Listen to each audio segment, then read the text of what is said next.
In a town forgotten by time, where trouble rides in with the wind and legends fade slower than scars. They chose the wrong person to provoke, and by the time they realized, it was already too late. Dust clung to the bones of Grey Ridge like soot from a dying fire.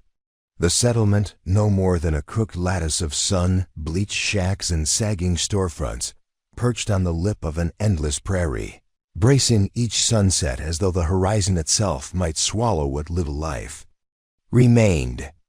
It was the summer of the lean storms, when clouds marched in with black thunderheads only to leave behind grudging dribbles of rain and the smell of ozone in cracked soil. Corn, once the town's pride, withered on the stalk and hunger prowled the alleys like a half-tamed mutt. Aveline Caro felt that hunger settle behind her ribs as a slow, gnawing ache. She'd been in the stockade for 3 days, though the sun's brutal arc made it feel like 3 eternities on nothing but sips of river, mud water a passing ranch hand had risked to spill between the wooden slats. Her wrists and ankles were locked in iron loops bolted to a post outside the courthouse so every soul in Grey Ridge could see the price of thievery. And they did see. They stared, whispered, sometimes spat. But none offered her more than pity's distant echo. Not here, where kindness was rationed thinner than flour. Aveline's crime was simple. She had stolen 2 ears of corn. Not from the gruel barrel government stores that kept orphans alive through winter, but from a private cart bound for Mayor Ruark Caldwell's own granary, a cart so heavy with yellow kernels that a few cobs had toppled free and rolled into the dirt like forgotten coins. She hadn't even tucked them beneath her shawl. She'd only cradled them, half-dazed by a hunger that blurred vision to a red-rimmed tunnel. Deputy Bramley caught her before she could take a second step. Within an hour, she was sentenced. By Caldwell himself, 7 days public starving followed by restitution labor on the mayor's estate until the debt, plus penalty, was deemed repaid. She might have accepted hard labor. She might even have endured a proper jail cell where shadows offered at least a mercy of concealment. But starvation in the July sun felt like cruelty crafted for sport. Each dusk the townsfolk listened to the mayor's booming oratory on civility and order how leniency bred thieves, how discipline preserved what little wealth Grey Ridge still clutched. Aveline listened too, though the words melted around the ringing in her ears. She tasted iron on her tongue where cracked lips bled from dryness, her thoughts warped under the heat. Faces in the crowd stretched into mirage shapes, eyes floating like dark embers. She caught herself naming them flint-eyed Mrs. Temper, who ran the boarding house and secretly watered her marigolds at night. Jory Weeks, the blacksmith's boy whose laughter once sounded like hammered silver until hunger stole even that brightness. None met her gaze long. She wondered if she looked like a ghost already, halfway between soil and sky. On the 4th morning, though, dawn's blush had only just peeled back the darkness, Aveline woke to shouting. Boots drummed the courthouse steps. She blinked sleep-stung eyes to find Deputy Bramley unlocking the stockade hinges while 2 militiamen hoisted rifles as though she might pounce on them the moment her limbs were freed. Her shoulders shrieked when metal bands opened. Blood flooded back to hands that had gone a frightening shade of blue-white. Mayor wants a spectacle, Bramley muttered, voice pinched, as he dragged her upright by the elbow. Market squares. Fooler on sale day. Aveline's throat rasped. Words refused to form. She stumbled beside him, ankles wobbling like saplings in a gale.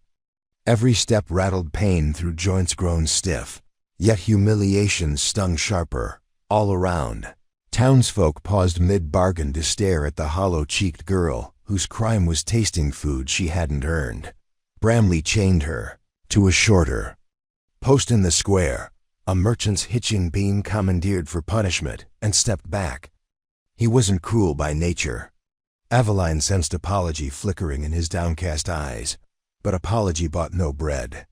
The mayor arrived moments later atop his dapple gray stallion, broad-shouldered and wax-mustached, wearing a burgundy waistcoat. That announced authority louder than his voice ever could. Ruark Caldwell surveyed the crowd with theatrical sorrow. "Neighbors," he began, lifting gloved hands for quiet. "We gather, regrettably, to witness consequences. With drought choking our yields and outsiders circling like vultures, we must protect our granaries from within as fiercely as from without. This young woman," he gestured toward Aveline as though she were a prop, "chose theft over honest supplication. Mercy cannot be squandered. Discipline cannot be delayed." Aveline expected the rest, an edict extending her starvation, perhaps, or doubling her term of labor. What she did not expect was the sound of a slow, deliberate clap.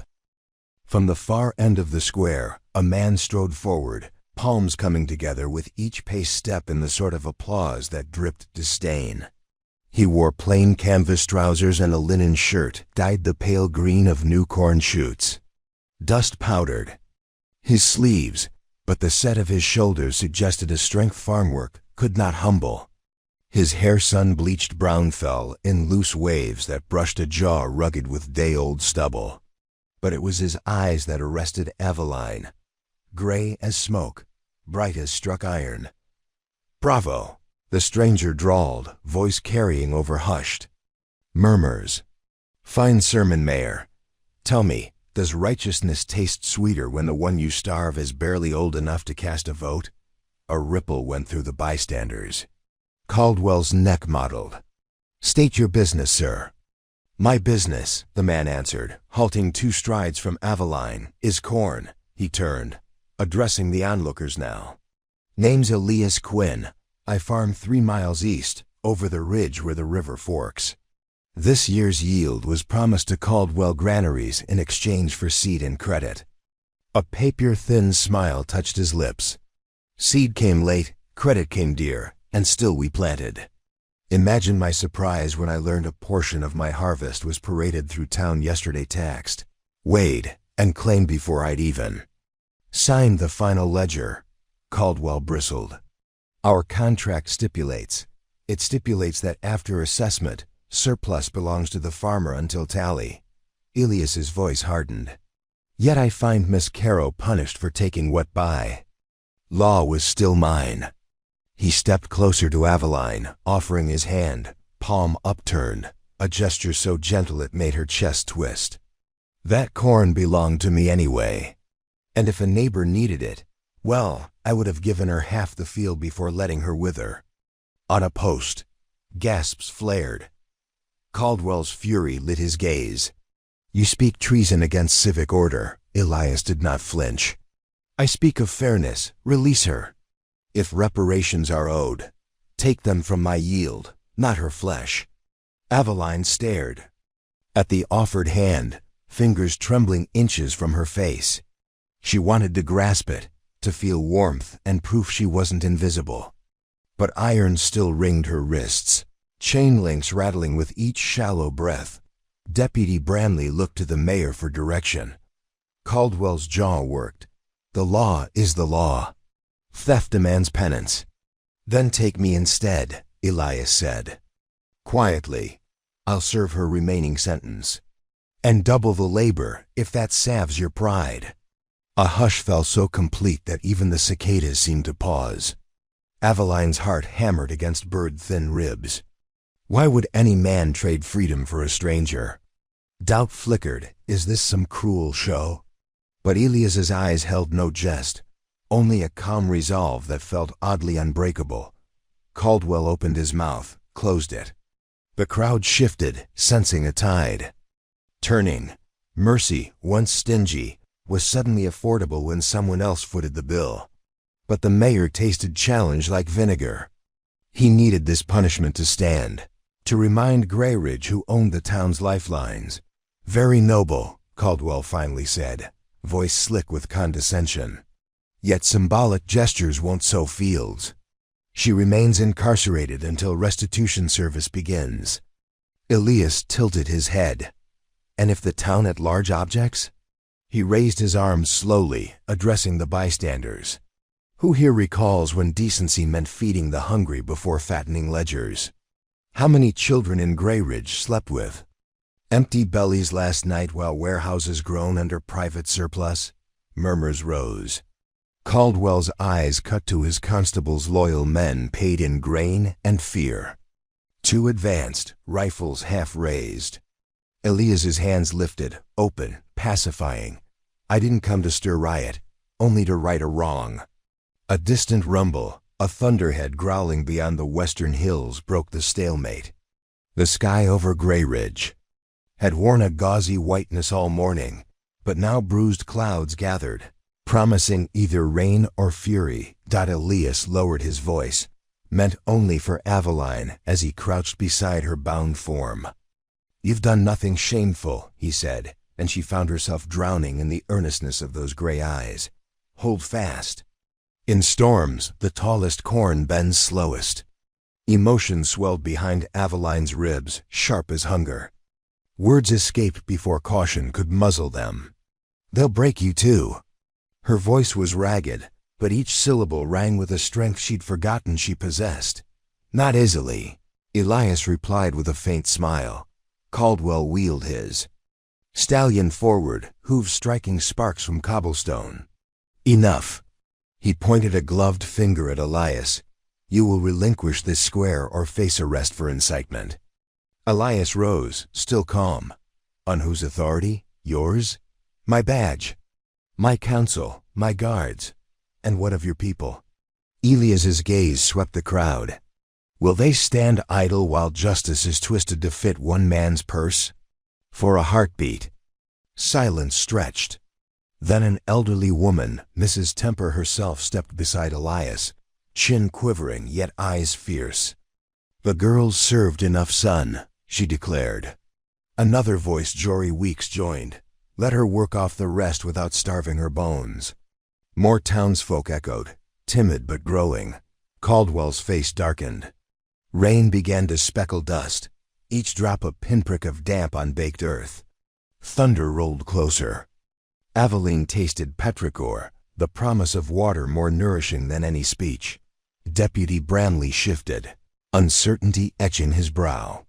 Elias seized the moment, stepping forward until he stood directly beneath the mayor's stallion. Lightning forked across distant clouds, illuminating the standoff in stark white. Last offer, Elias said, voice carrying over the crackle of impending storm. Unlock her, or I walk through your granary doors tonight and reclaim every kernel owed, and I won't walk alone. Those words fell like a hammer.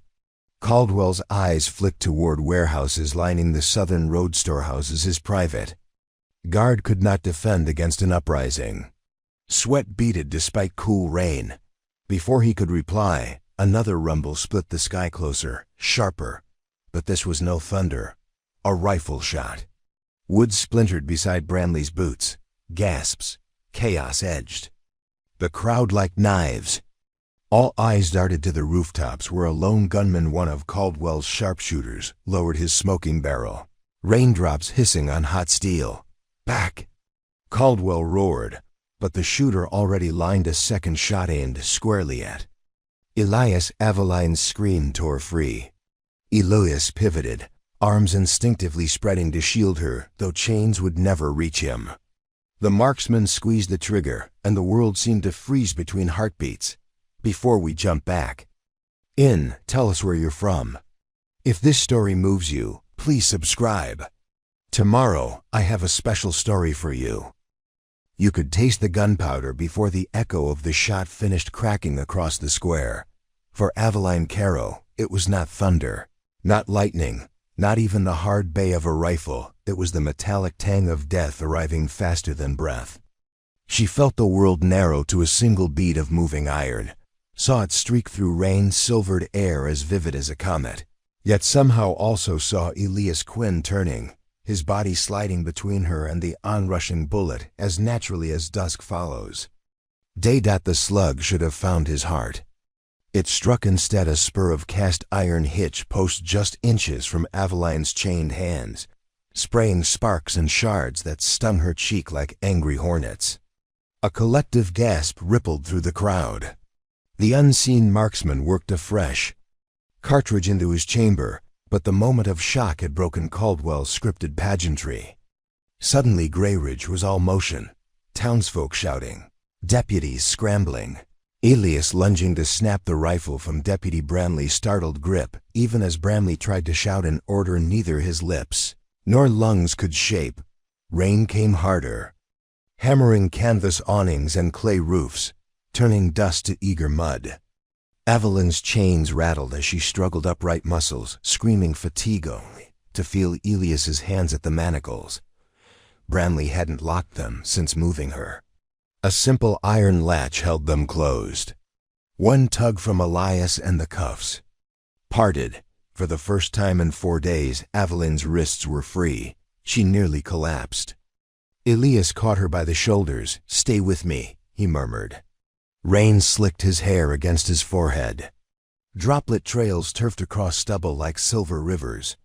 "Can you walk?" Her throat burned, but she nodded because if he could stand between her and a bullet, she could damn well move her feet. Adrenaline lent her starving body a brittle strength.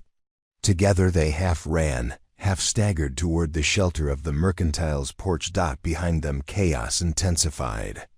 Caldwell shouted for order, for arrests, for anything that resembled control. But the reins had slipped. A second rooftop rifle cracked, this time deliberately skyward, a warning shot fired not by Caldwell's men, but by Harlan Dake, the rangy freight hauler known to drink trouble like molasses yet never dish it out. He had climbed the ironwork stair of the silversmith's shop to plant himself between Caldwell's sharpshooter and the square. "Put that piece down," Harlan hollered, reloading his own battered Winchester. "Or you'll find out how many of us got sick of your boss's brass buttons." The sharpshooter, perhaps deciding dry pay wasn't worth drenched peril, lowered his carbine. Thunder this time, the honest sky forged kind boomed approval. Aveline slumped against the Mercantile wall, breath rasping. Elias still held Bramley's rifle, though its muzzle pointed downward. Deputy Bramley, coat plastered to his chest, approached with palms raised. "Elias," he said, voice shaking more from moral tremor than weather, "give me the gun. Folks are scared enough." "Then keep your hands in sight," Elias answered, offering the Winchester butt first. His gaze flicked round the square. "No more sharpshooters on roofs. If this town wants blood, it'll have to ask face to face." Bramley nodded, taking the weapon in trembling fingers. He looked older than his 30-odd years' reign carved streaks through dust on his cheeks like tears. "Never meant for her to die," he mumbled, "but someone did." Elias's tone wasn't accusation so much as ledger-keeping. "Find out who." While deputies diffused rooftop hostilities, Aveline felt the first true shiver of cold, rain seeping into threadbare linen, heat leached by wind that braided through streets. She hugged herself, arms thin as reed stalks. Elias shrugged off his overshirt, a garment already soaked, and wrapped it around her shoulders. She smelled iron and loam and the ghost of corn pollen. "Thank you," she croaked. The words sounded like sand scraped across slate. He touched 2 fingers to her chin, gently tilting her face into lamplight spilling from the Mercantile window. Concern clouded gray irises. "We need you warm and dry." "I need food," she admitted, the honesty surprising her, "before I can feel anything else." Elias's mouth twitched sympathy, guilt, resolve. "We'll see to that." But Caldwell had not seeded the field. The mayor hat gone, Westcott dark with rain stood upon the courthouse steps, flanked by 3 remaining constables. He raised a lantern beneath his face, throwing sharp shadows that made him look carved. "From Bitter Oak, hear me," Caldwell bellowed, voice cracking like wet timber. "This rabble ends now. Elias Quinn, Aveline Caro, and anyone abetting their lawlessness are traitors to order. By sundown tomorrow, I expect both fugitives delivered to my custody, or I will petition Fort Trenton for militia enforcement. You think hunger's teeth are sharp? Wait until bayonets bite." In response, Mrs. Temper, the boarding house matron, struck her broom against a rain barrel, drum-like. Others joined, banging. Pots or crates, a ragged percussion that swelled until Caldwell's next words drowned beneath it. Grayridge, starved for justice, had found a voice. Caldwell retreated into the courthouse, slamming its doors. The square exhaled. Then, as though the storm's last word, lightning speared a black locust tree at the far corner, splitting it with a crack that reverberated through ribs and courthouse marble alike. The flight from town blurred. Elias guiding Aveline under lashing rain, cutting through alleys slick with runoff, past shuttered homes where lanterns flickered nervously at their passage. Twice she staggered, twice he steadied her. Hunger gnawed with renewed vigor, adrenaline's momentum failing, legs wooden. Yet each step carried the hot spark of something new. Will dot at the eastern outskirt, they reached a wagon shed. Elias ducked inside and emerged with a mud-spattered two-horse dray packed with burlap seed sacks. He boosted Aveline onto the bench, tossed a blanket over her shoulders, and clicked his tongue. The pair of bay geldings pressed into harness, hooves thudding like muffled drums as they set off across Prairie Road. Wind laid the reins sideways. Aveline squinted through sheets of water. In fitful lantern glow, she glimpsed Grayridge shrinking behind them, lantern specks amid yawning dark. Something like guilt pinched her chest. Family graves rested in that dirt. But whatever waited ahead felt less deadly than staying. Elias's farm lay beyond a low ridge where prairie dipped toward the Whisper Fork. The house appeared first a clapboard cottage, crowned by sagging tin but sturdy, its windows throwing ember warmth. Behind it loomed barns and cornfields, etched in lightning silhouette, rows bowed by drought, yet still standing. They rolled into the yard. A brindled dog barked, tail windmilling. Elias jumped down, lifting Aveline gently. Her legs gave, but he half carried her through the doorway. Lamp-lit kitchen. Rough-hewn table sawn from walnut, clay jars of pickled okra, a kettle hissing on iron stove. The smell of wet wool and sourdough mingled with smoke curling from hearth. Despite herself, Aveline swayed, dizzy with comfort. "Sit." Elias guided her onto a bench. He stirred coals, added water to the kettle, and sliced bread. The crust crackled under his knife. Steam curled from the loaf's heart. He ladled bean stew from a pot simmering since morning, its aroma thick with ham bones and garden herbs. Aveline's hands shook so violently she nearly spilled the bowl. Elias steadied it. "Slow," he cautioned, "or you'll sicken." First. Spoonful. Warmth exploded across her tongue. Salt, smoke, thyme. Tender beans easing past cracked lips to flood empty stomach. Tears burned her eyes. Second spoonful, slower. Elias slid a plate of bread and apple wedges nearer, then moved about the kitchen with purposeful economy, hanging his coat, drying the rife, shaking rain from his hair. The dog, satisfied all intruders were friends, curled at Aveline's feet. As the bowl emptied, hunger subsided to a dull echo, replaced by exhaustion's tidal pull. Distant thunder faded. Only the roof's steady drip remained. "Why help me?" she asked, voice raw but steadier. Elias leaned against the stove, arms crossed. Shadows danced across his features. "Because needing food isn't a crime. Caldwell pretends scarcity is order.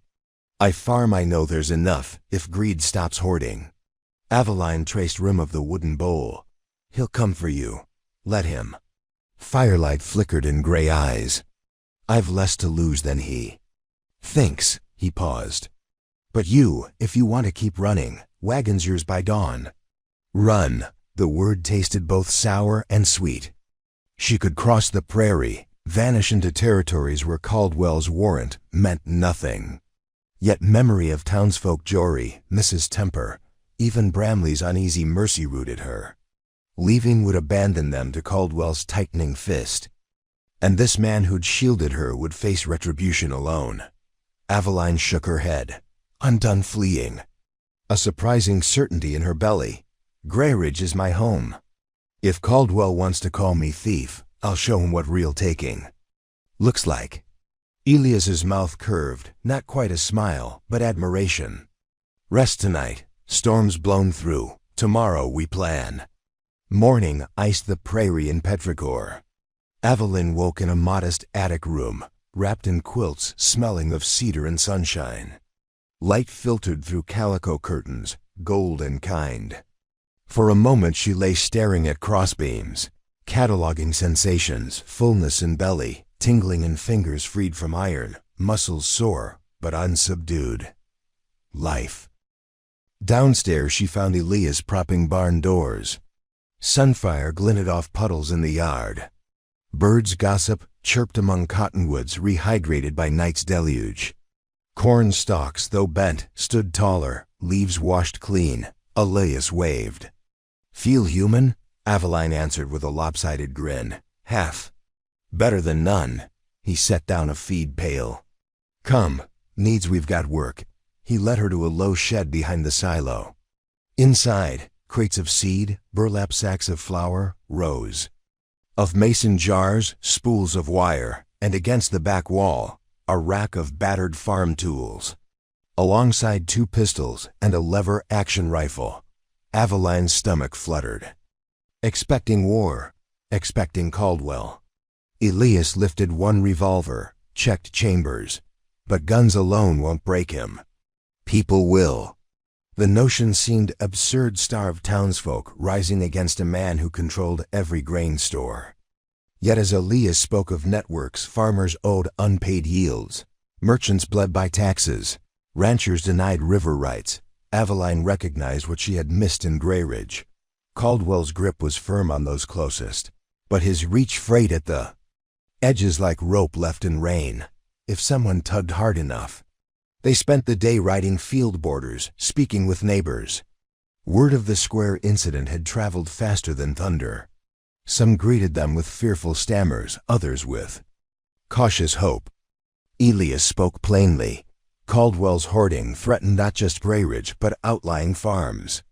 What lay grown in barns belonged communal until harvest delivered profit. Caldwell's private militia broke that contract. If farms withheld future deliveries, Caldwell lost leverage. But they needed Greyridge support to change council seats. Aveline, still weak, observed more than spoke, yet her presence mattered. News of the starved girl walking free, cheeks sunken, but eyes bright, galvanized hearts. At midday, a widow pressed a jar of peach preserves into Aveline's hands. "To sweeten strength," she whispered. A ranch foreman offered 2 colts for courier work. By dusk half the prairie fringe had pledged to meet at Quinn Farm next night. Returning home, they spotted dust columns riding from town. Caldwell's deputies, maybe a dozen, escorting an ox-drawn wagon. Its tarpaulin sagged heavy. Supply run, Elias guessed. More grain from storehouses. He'll lock it tighter. Aveline's jaw set. Not if we reach it first. But Elias shook his head. We attack outright. We prove Caldwell right. Fear keeps folk tame. We need courage, not carnage. They reached the farmhouse under violet dusk. Aveline peeled fruit for supper while Elias pored over Ledger's crop yields. Delivery schedules, tax receipts with Caldwell's seal. The dog dozed near hearth. Wind rattled windows like a restless conscience. When stars kindled, hoofbeats echoed up the lane. Elias barred the door and slipped to a side window. Silhouettes, 3 riders halted beneath the cottonwoods. Friendlies. He murmured after a tense breath, unbarring the door. Deputy Branley entered first, hat twisting in his hands. Behind him stepped Jory Weeks and Helena Dake Harlan's elder sister, owner of the freight stables. Bramley spoke low. "Town's on edge. Caldwell's doubled the watch.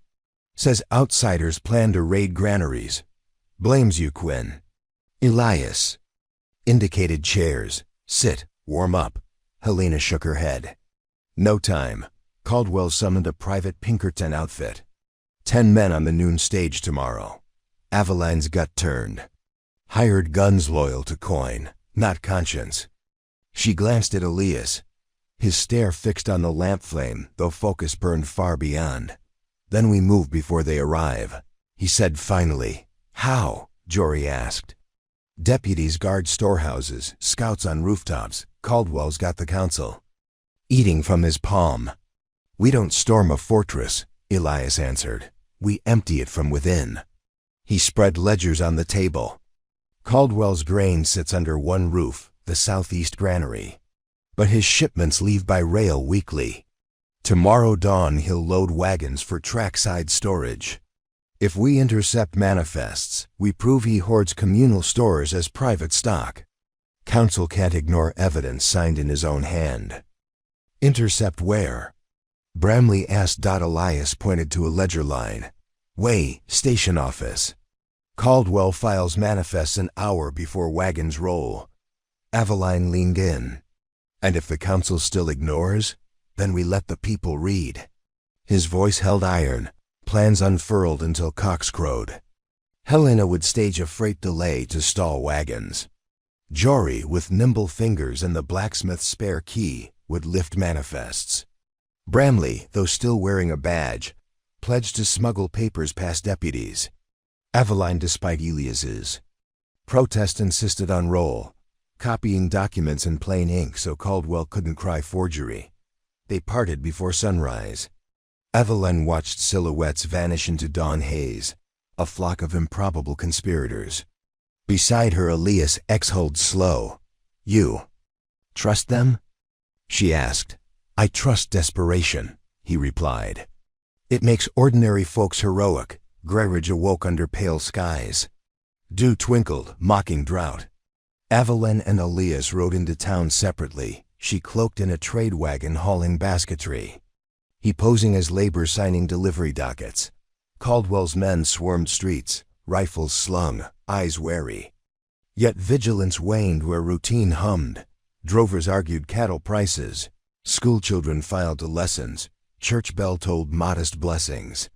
Amid that ordinary din, alliance threads knotted. Helena blocked depot entrance with a broken axle cart, feigning misery while her brothers pretended to wrestle stubborn mules. Deputies cursed it at the delay but couldn't risk spooking livestock. Calico, skirted Mrs. Temper, strolled by offering lemonade laced with laudanum to any guard too hot under the collar.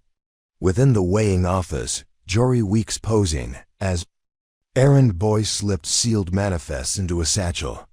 Bramley intercepted him in alleyway, transferring contraband beneath folded maps. Aveline waited in the schoolhouse basement, chalk dust swirling in sunbeams, slicing cracked windows. Her heart pounded so fierce she feared guards upstairs would hear. When Bramley descended the steps, both sighed. She drafted copies quick yet meticulous, hands steadier than she expected. Caldwell's signature looped like a snake on every page. Beside tallies that dwarfed official supply reports. Enough grain to feed Greyridge, thrice oversat slated for private sale downline. They finished as noon bell rang. The same moment Pinkerton's stage rattled into town, iron wheels screeching. Through narrow window Aveline glimpsed black-coated men with bowler hats and repeating rifles. Time's gone, Bramley whispered. They split. Bramley would deliver originals to council clerk. Aveline smuggled copies to Elias at Harlan's freight yard. Street edges tightened under her boots. Pinkertons fanned out, cold eyes scanning faces. One brushed past her, gaze snagging on dirt-smeared skirt. She forced breath calm, clutching basket lid over documents. He moved on. Freight yard's south gate loomed. Then shouts, Pinkertons barking. Aveline risked glance back. Caldwell himself pointing toward her, mustache bristling. Deputies advancing. Run. She bolted under stacked crates, skirts whipping. The basket lid flew. Pages fluttered skyward like startled gulls. She snatched one, dodged between hay bales. Footsteps thundered behind. Ahead, yard opened to rail spur. Freight wagons queued. Elias stood atop a grain stack, directing workers. Their eyes met hers wide with alarm. Then 2 Pinkertons crashed through fence at her heels. "Elias!" she cried. He vaulted down, meeting her mid-sprint. She shoved. The last intact manifest at him. Others lost. Breath ragged, he scanned bold ink, jaw tightening. "One's enough." Then louder, to workers. "You all saw Caldwell's men try to burn evidence." Pinkertons raised rifles. Elias thrust. The paper high. "This is proof of theft." His voice carried above wagon clang. "He hoards grain while children starve." A murmur, anger hot as forge, rippled among laborers. Someone shouted, "Show us." Before Elias could, a rifle butt smashed into his ribs. He crumpled, paper tearing loose into wind. Aveline shrieked, lunged, but a Pinkerton grabbed her arms. Another cocked hammer level with Elias's skull. Caldwell strode into yard, raindrop mustache twitching triumph.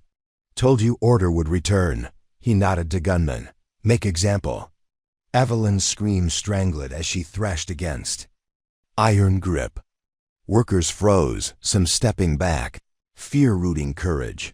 Pinkerton thumbed trigger. Then a crack, not of gunfire but of whip.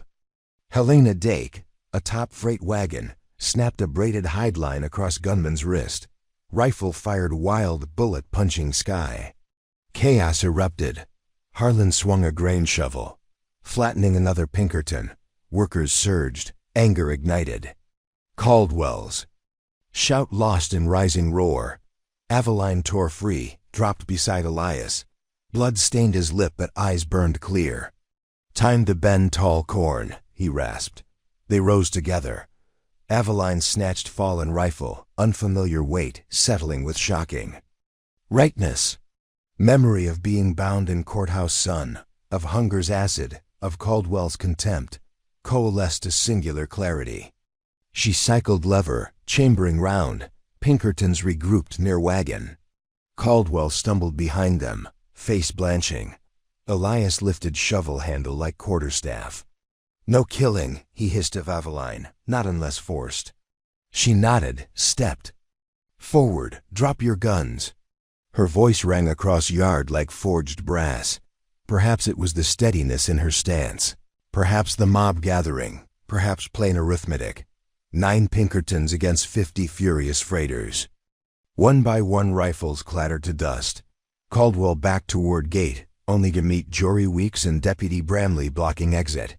Council clerk in tow clutching manifest duplicates like holy writ. "Mayor Caldwell," the clerk announced, voice surprisingly firm. "By unanimous emergency vote, the council suspends you from office pending inquiry into misappropriation of town reserves." Gasps. Caldwell's eyes bulged. "You have no authority?" Bramley finished. He unsnapped badge, offered it to Aveline instead. "Authority is earned." She shook her head. "Keep it for now. But the town decides who wears it." Harlan appeared, gripping Caldwell's shoulders. "Jail's ready." Rain began again, gentle cleansing. Elias collected rifles, handing them to deputies now loyal to people rather than purse. Pinkertons, disarmed, accepted escort to outbound stage. Aveline stood amid shifting scene, breath streaming white under sudden cool. Hunger replaced by something fierce, tender, unstoppable. Elias joined her, cleaning blood from lip with sleeve. "You all right?" she asked. "I will be."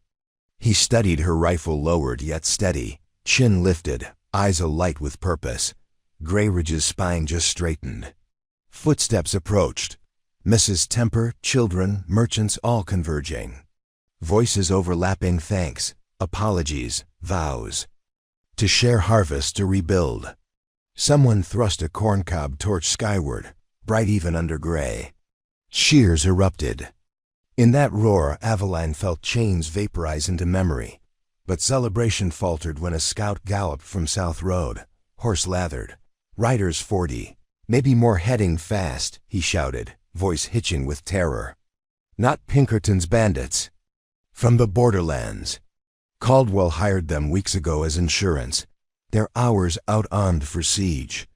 Elation curdled to dread. Faces turned to Elias, to Aveline, to council clerk clutching evidence like brittle glass. Aveline tightened grip on rifle. Elias's hand found hers, squeezing once. "We've won one battle," he murmured, gaze fixed on looming horizon where dust plumes smoked. "Now we decide if Grey Ridge keeps the dawn." The storm of hired guns approached, horizon darkening anew. And in the freight yard, a newly kindled rebellion braced for fire they had sparked but had yet to survive. They stood at the freight yard's broken fence as the dust plume thickened on the southern road, watching the horizon bruise itself purple beneath the weight of incoming riders. Aveline, Caro's pulse beat like a mallet against her eardrums. All morning she had felt light-footed, as though the earth itself buoyed her every stride, proof that hunger no longer shackled her spirit. Now that borrowed lightness curdled into a tremor she refused to show. She flexed her sore fingers around the walnut stock of the borrowed Winchester and made herself breathe, counting heartbeats the way her mother once counted stitches. Asterisk in, 2, 3, 4. Out, 2, 3, 4. Asterisk around her the yard seethed with frantic industry. Harlan and Helena Dake marshaled farmhands to erect a barricade of grain sacks along the rail spur. Jory Weeks darted between groups, delivering nails, lamp oil, and whispered encouragements. Deputy Bramley badge still pinned, but shirt sleeves rolled past scorched forearms, sketched a hasty map of Grey Ridge in the dirt, assigning lookout posts and fallback points. And at the center of that whirling constellation stood Elias Quinn, every order he gave measured and calm, like a carpenter sighting boards before the first saw stroke. Aveline watched him, feeling the steadying gravity of his composure tug at the chaos inside her chest. The Farmstead shirt he had loaned her last night still hung from her shoulders, damp now with sweat and drizzle.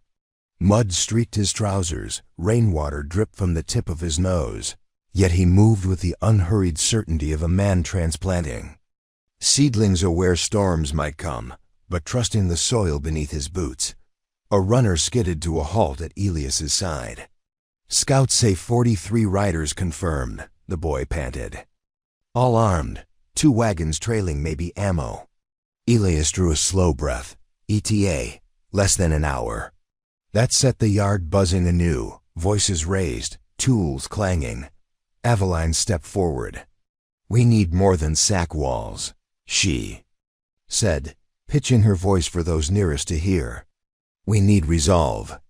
Eyes turned her way, farmhands old enough to be her father, merchants who had once refused to extend her credit, brash drovers who yesterday would not have paused to learn her name. Resolve, the word felt fragile on her tongue. Yet it hung in the wet air, catching like a burr in every mind. Elias met her gaze, offered the barest nod. She swallowed. "Some of you fought in the border skirmishes," she continued, recalling stories overheard in Grey Ridge's taproom. "You know what fear does when hooves thunder your way. But you also know numbers can lie, because one clear purpose cuts deeper than 10 dull blades."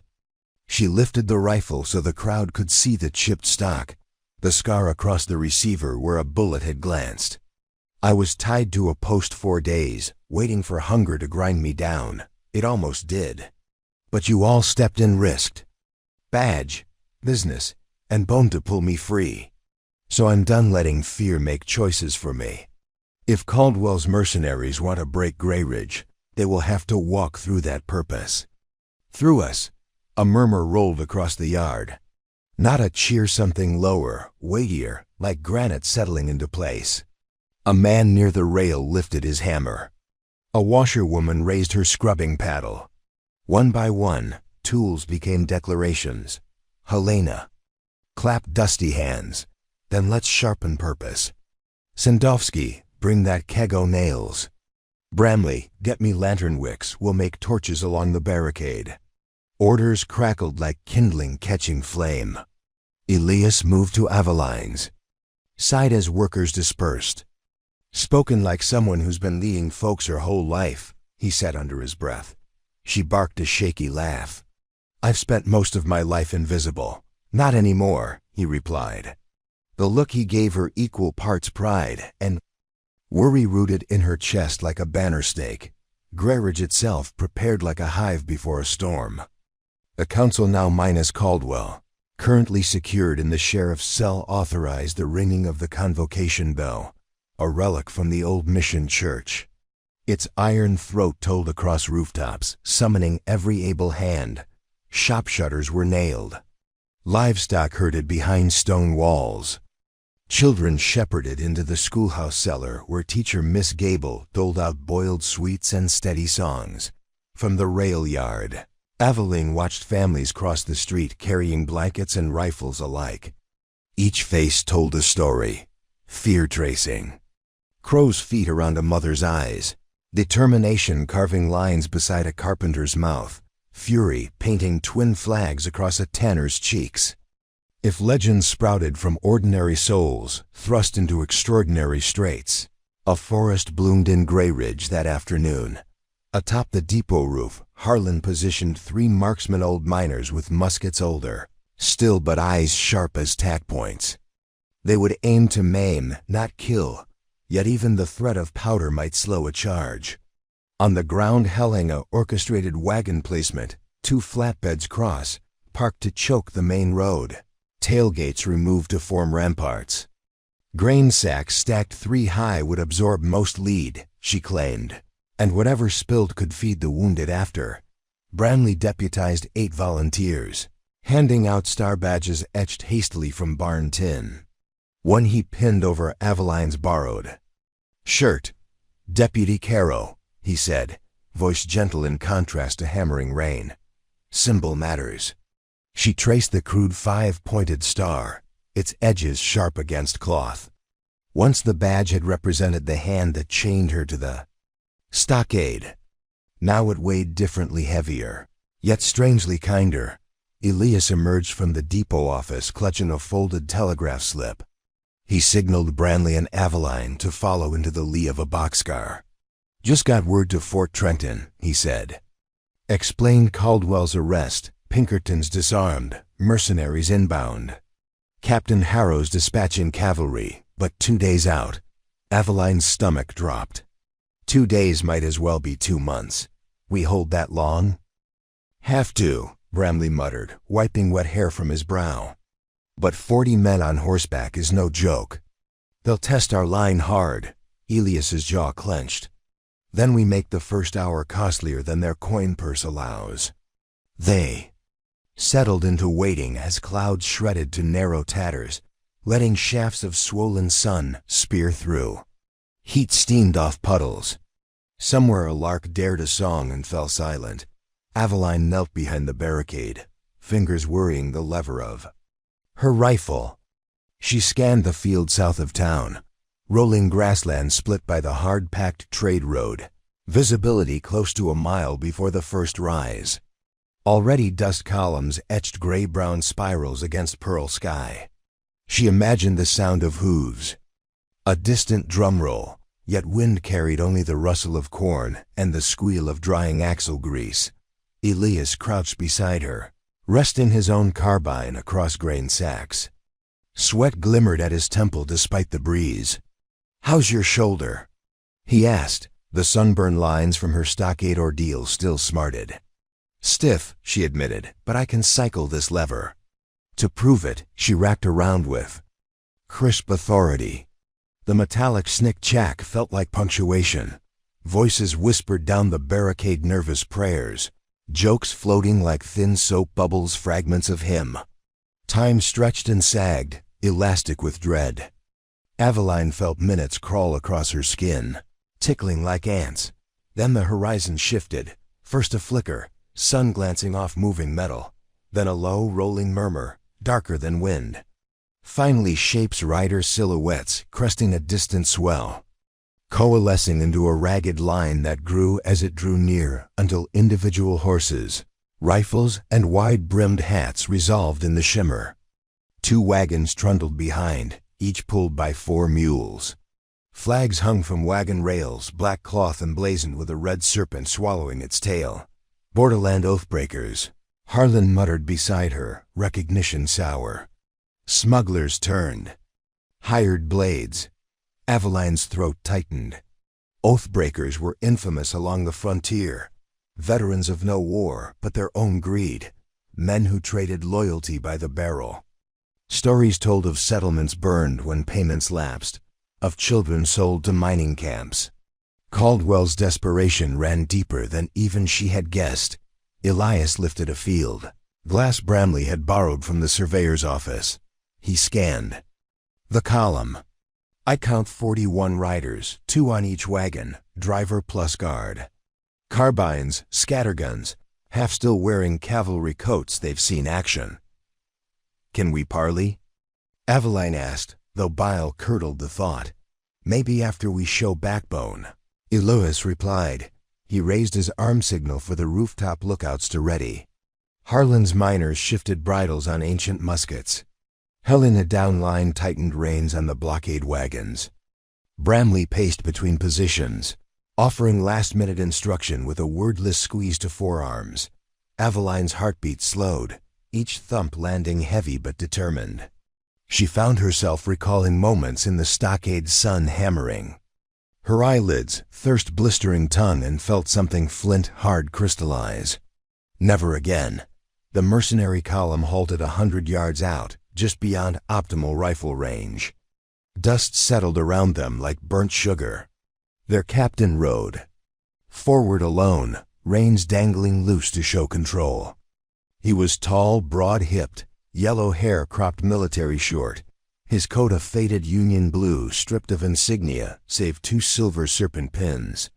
He carried a Spencer repeater across his pommel, barrel glinting with custom etch. Town of Grey Ridge. His voice boomed, honed by years barking orders across battle lines. I am Captain Ransom Pike, contracted legal agent of Mayor Ruark Caldwell. A rumble of anger swept the barricade Caldwell's name like sour milk on tongues. Bramley stepped onto an upturned crate behind the sacks, badge shining. Caldwell sits in jail on council warrant, he shouted back. Your contract's void. Captain Pike laughed, deep and sharp.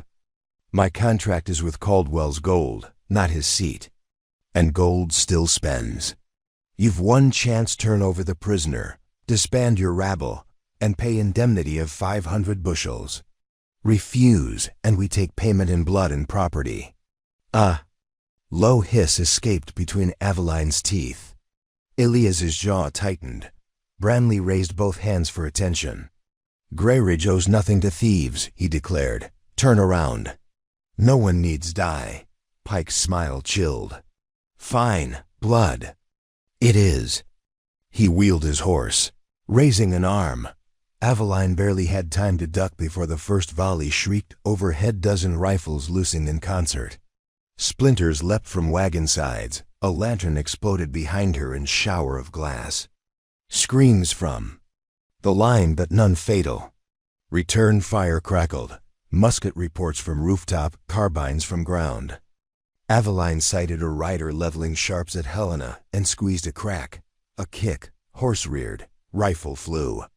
She cycled the lever, the rhythm strangely soothing. The mercenaries advanced at a trot, firing alternately. Grain sacks thumped as bullets thudded into wheat kernels. Aveline kept low, watching Elias reload with disciplined calm.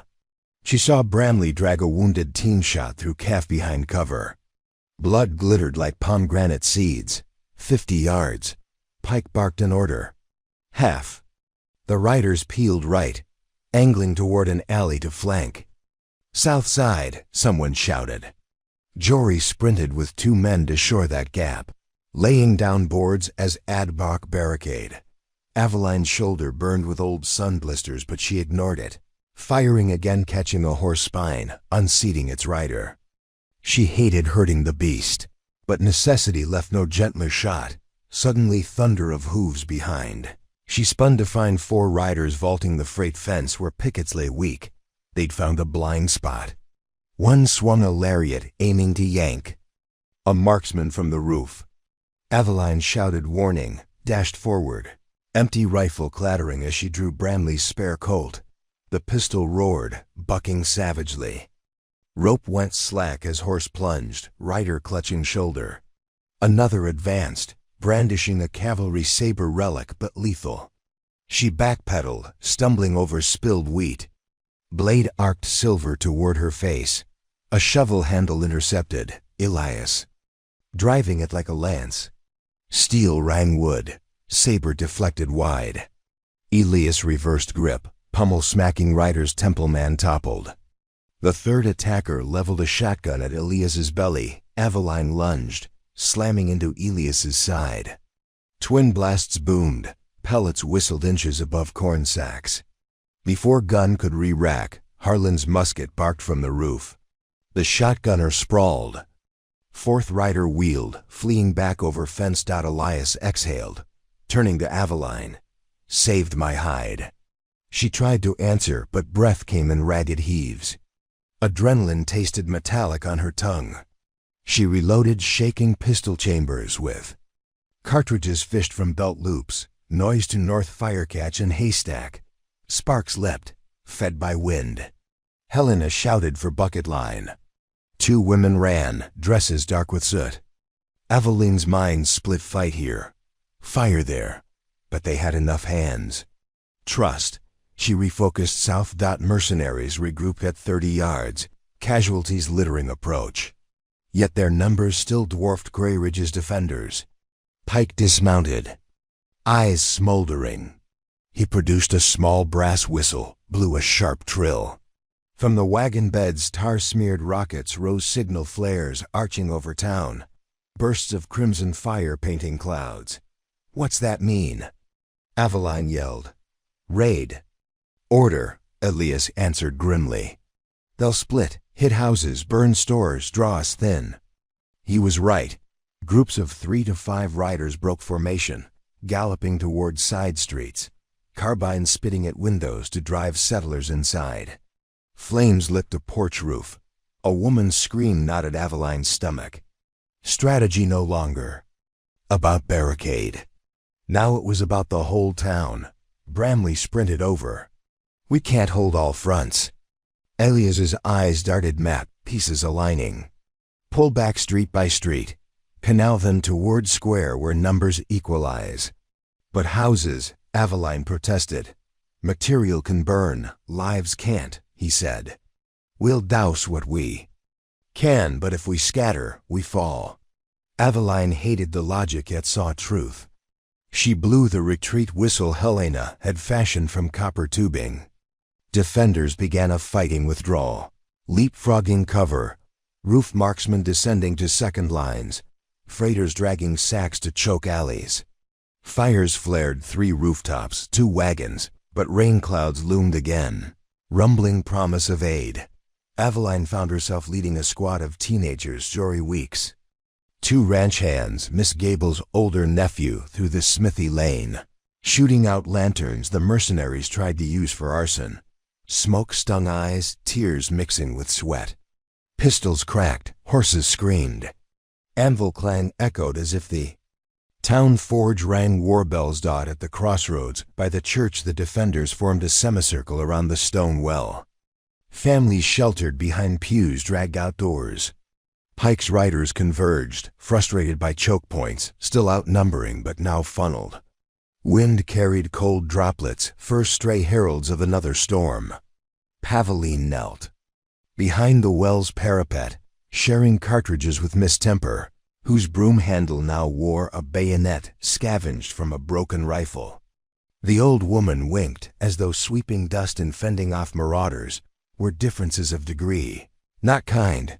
Across the square Pike strode, meeting Elias and Bramley halfway between lines. Flag of truce, improvised from white feed sack. Rain began in earnest, drumming on tin awnings. Aveline strained to hear their words. "My men tire of this," Pike growled, audible even through downpour. "Give me Caldwell, and we ride out." Elias shook his head. He faces trial by his peers. Pike smirked. "Peers? Starving farmers and tin star teachers? I'll pry him loose either way, just means more widows." Bramley's hand hovered near holstered sidearm. "You try, you die," Pike's laugh was thunder deep. Maybe, but I'm paid double if you kill me. Men under me become lieutenants and take your granaries as bonus. Aveline felt icicles crawl her spine. A no-win gambit. Kill Pike, his men rampage. Spare him, he returns. Yet something in Elias's posture shifted, an idea unfurling. You want Caldwell? Elias asked, voice low but steady. Rain plastered his hair, rivulets tracing jawline. Then let the man decide his own fate, Pike cocked brow. Meaning? Trial by champion, Elias proposed. Stunned silence rippled. Your grievance is contract. Our grievance is theft. One duel your best versus ours. Winner determines custody of Caldwell and your payment. Pike scoffed. Old world nonsense. Less nonsense than burning every house for coins you might never collect, Elias countered. You lose men each minute. Your purse bleeds. Duel ends it quick, no widows, no barns torched. Aveline's gut twisted. A duel? Against Pike's best? Who? Elias himself.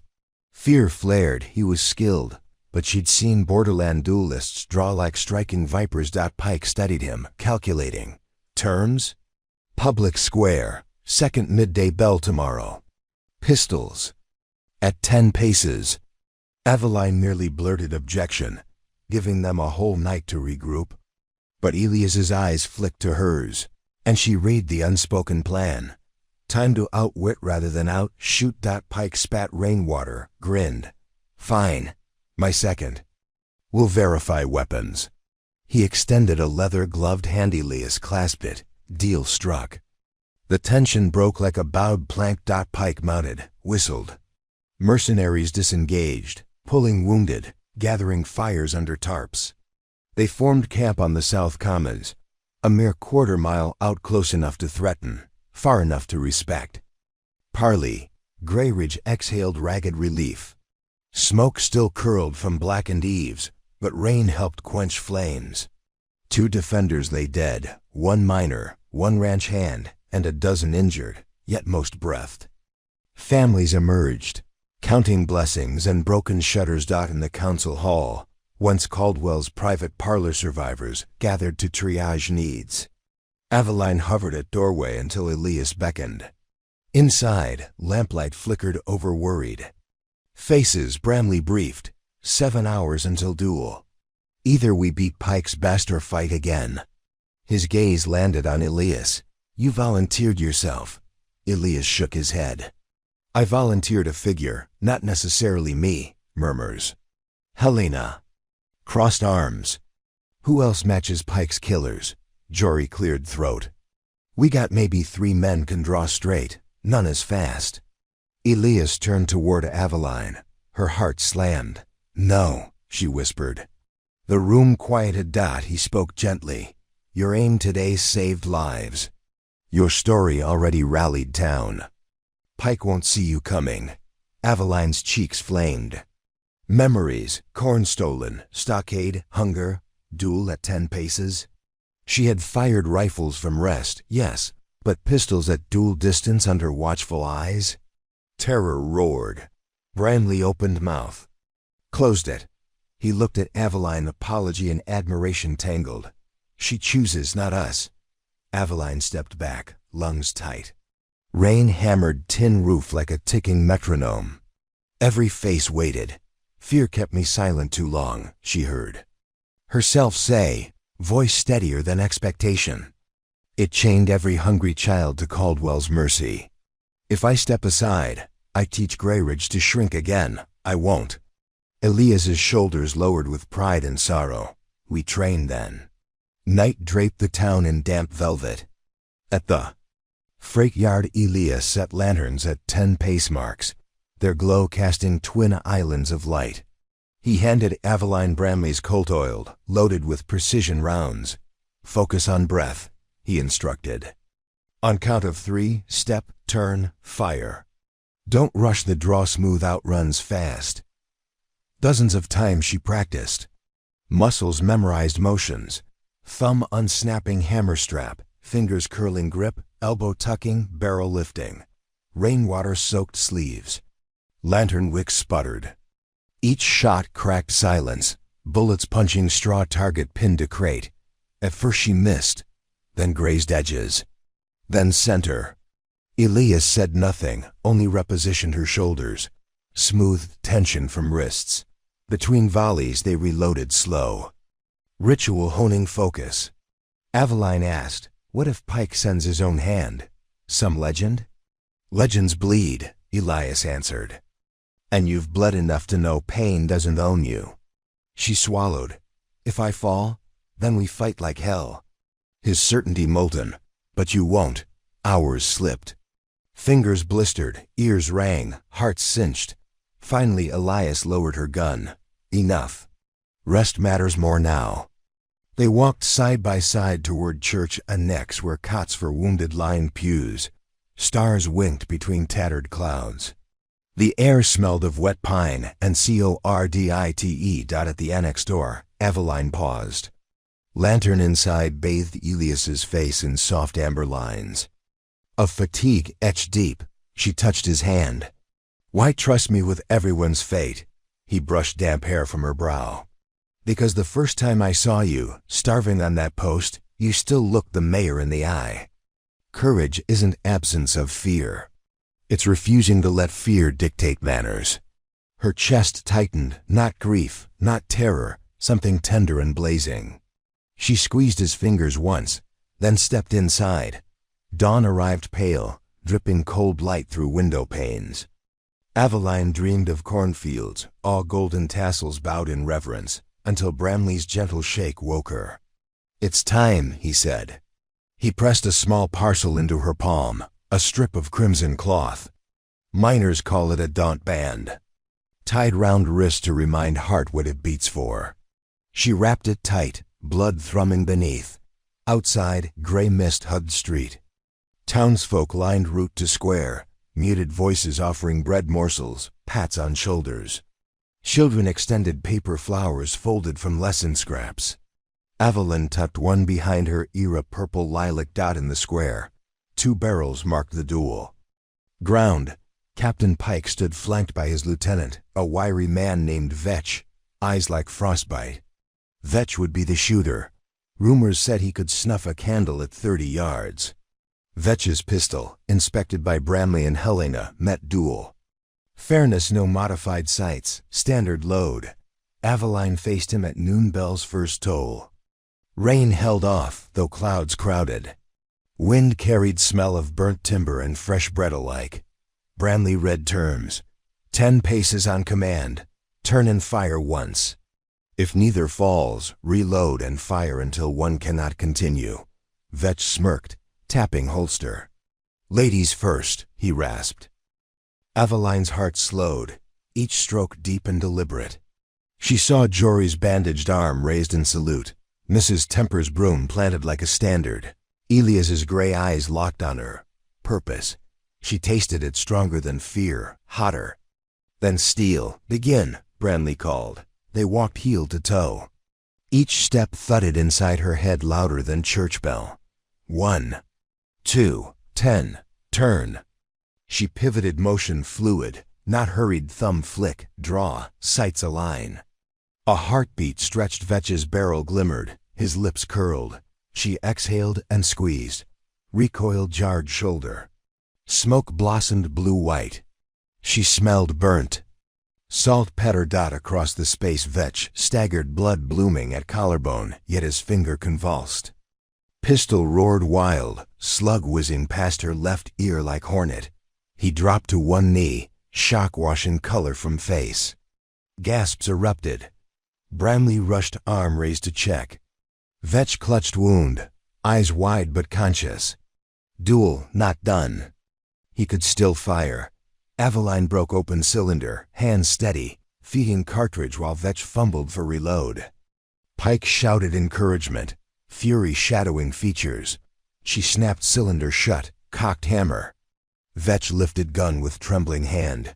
Lightning flashed not from sky, but from memory of stockade sun and Elias's shovel intercepting saber swing. Years of invisibility crystallized into a line drawn here. Vetch squeezed first shot, kicked dust near her boot. She answered. Her bullet struck center mass just below sternum. Vetch's eyes went glassy. Gun fell. He collapsed sideways, breath hitching. Duel done. Silence as absolute as snowfall blanketed square. Then a roar undefinable mix of relief, awe, triumph rose, echoing off courthouse stones. Mrs. Temper wept openly. Jory whooped, clutching wounded arm. Aveline stood unmoving as if rooted. Smoke curled from barrel, drifting like incense. She had never killed or meant to, but the line between intention and outcome blurred in that ringing. Hush! She whispered a prayer for Vetch's pain, even as part of her exhaled a lifetime of oppression. Branley lifted her uninjured arm. Voice hoarse, Greridge's champion, cheers pealed. Elias reached her first, hands cradling her face, forehead, resting to hers. She felt his shudder of relief dot across the square. Pike's jaw flexed. He stepped forward, raging, but mercenaries behind him shifted, uneasy.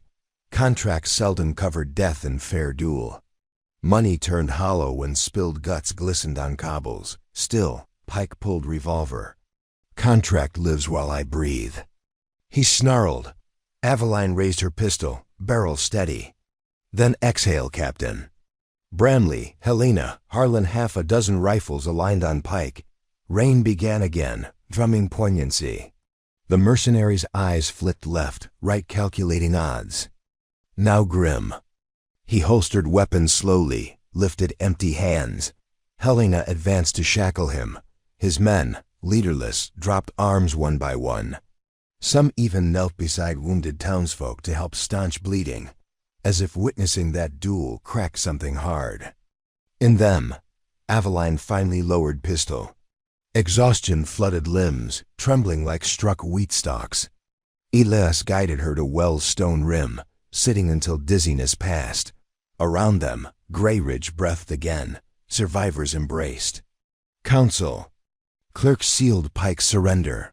Children emerged, eyes wide. Rain washed blood from cobbles into thirsty earth. Elias pressed a canteen to her lips. Water tasted of iron barrel and new dawn. You did it, he whispered. She swallowed. We did. He shook his head. You drew the line. A rumble knot. Thunder this time rolled from North Road. Cavalry dragoons from Fort Trenton arrived at full gallop, banners snapping, rifles polished. Too late for battle, right on time for order. Major Harrow dismounted. Taking in scene, the smoking roofs, the bound mercenaries, the young woman with red cloth around wrist and spent pistol in lap. Understanding flickered. He saluted Aveline. First, ma'am, he said solemnly, looks like you've saved us paperwork. Laughter bubbled, fragile but bright, yet as townsfolk turned to mending wounds and counting grain, a shadow lingered in Aveline's mind. For all Pikes. Threat, Caldwell still awaited trial, his influence perhaps deeper than they knew. And beyond Greyridge stretched counties where other Caldwells hoarded power like spoiling corn. She rose, legs steadier, eyes scanning smoke-draped rooftops, broken yet unbowed. Greyridge had kept the dawn, but the day was long, and new battles. BRE. She looked at Elias. He followed her gaze beyond town limits where prairie rolled under restless sky. His hand found hers, fingers interlacing, the red daunt band between their palms. Storms past, he murmured. For now, she countered, voice calm as simmering coals. But the horizon's wide, he squeezed gently. Then we plant more than corn. She smiled a curve, fierce and tender. Around them, bells tolled for midday mass. Cavalry dismounted to take statements. Children chased puddle ripples. And above, clouds parted revealing a blaze of blue unmarred, as if sky itself inhaled hope, but hope, like any seed, demanded tending, and an east wind already whispered of distant fires. That evening, with mercenaries bound for Fort Trenton escort and Caldwell transferred under cavalry guard, Greyridge's council convened in the open square. Lanterns ringed the platform. Townsfolk crowded shoulder to shoulder, faces lit golden. Bramley stepped forward, clutching parchment.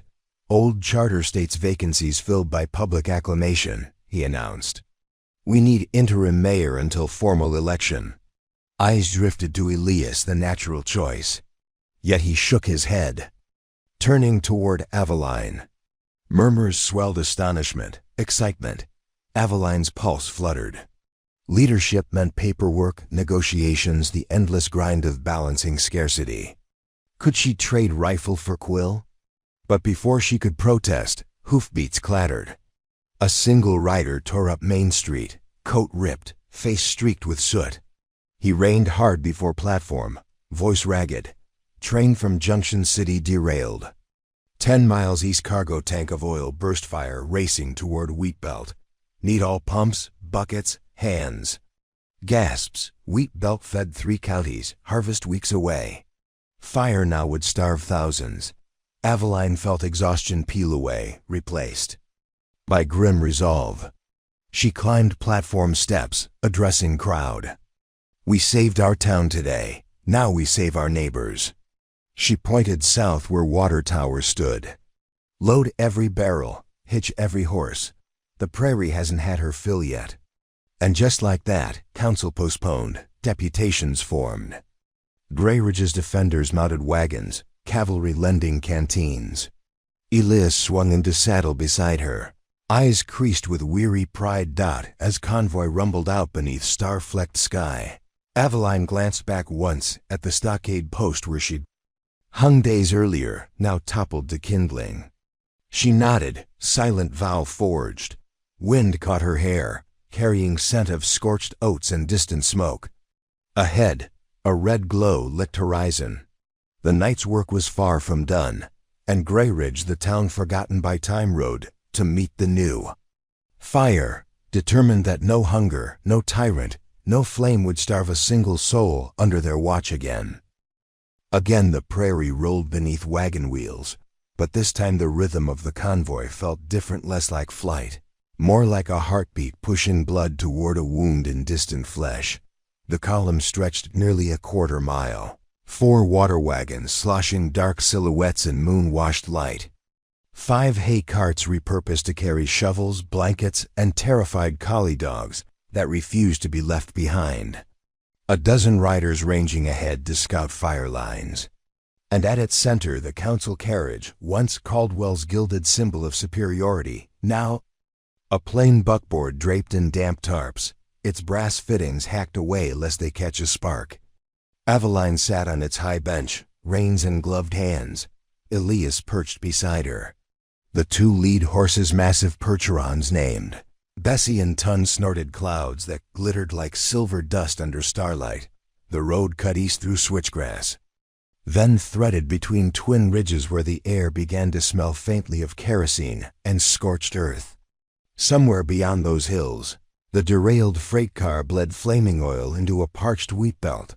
Aveline flicked reins gently, urging the team onward. She had not slept since the duel, and fatigue lapped her thoughts like waves, but urgency kept her spine straight. Beside her, Elias consulted a hand-drawn map Bramley had sketched from memory of the railroad grade. His free hand rested lightly on the stock of his carbine, holstered in a leather cradle bolted to the seat. 3 more miles to the trestle crossing, he said quietly, voice drowsy but firm. From there the grade slopes into the lower valley. If the tanker burst on the downslope, runoff will pour straight into the wheat. Aveline pictured molten oil cascading through dry stalks, igniting a sea of amber into midnight glass. What if we dig containment trenches? She asked. Elias nodded. We'll need every shovel and enough bodies to keep relays going. The cavalry can ride ahead, start axes on firebreak lines. She guided Bessie around a pothole large enough to swallow a wheel. Behind them, lanterns bobbed along the convoy like anemones. Rain clouds massed again in the west, but the wind pushed opposite. Time would not wait for sky mercy. They crested the ridge just as dawn's first ember smeared the horizon. The scene below halted every tongue.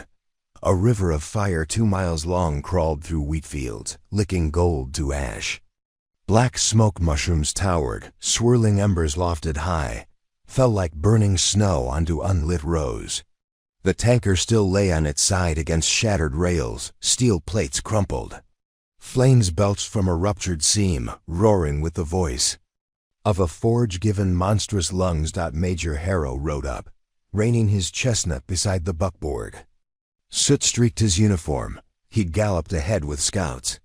"Spill's worse than we thought," he reported. "Stream bed below is aflame. If wind shifts north, Gregridge's corn could go next."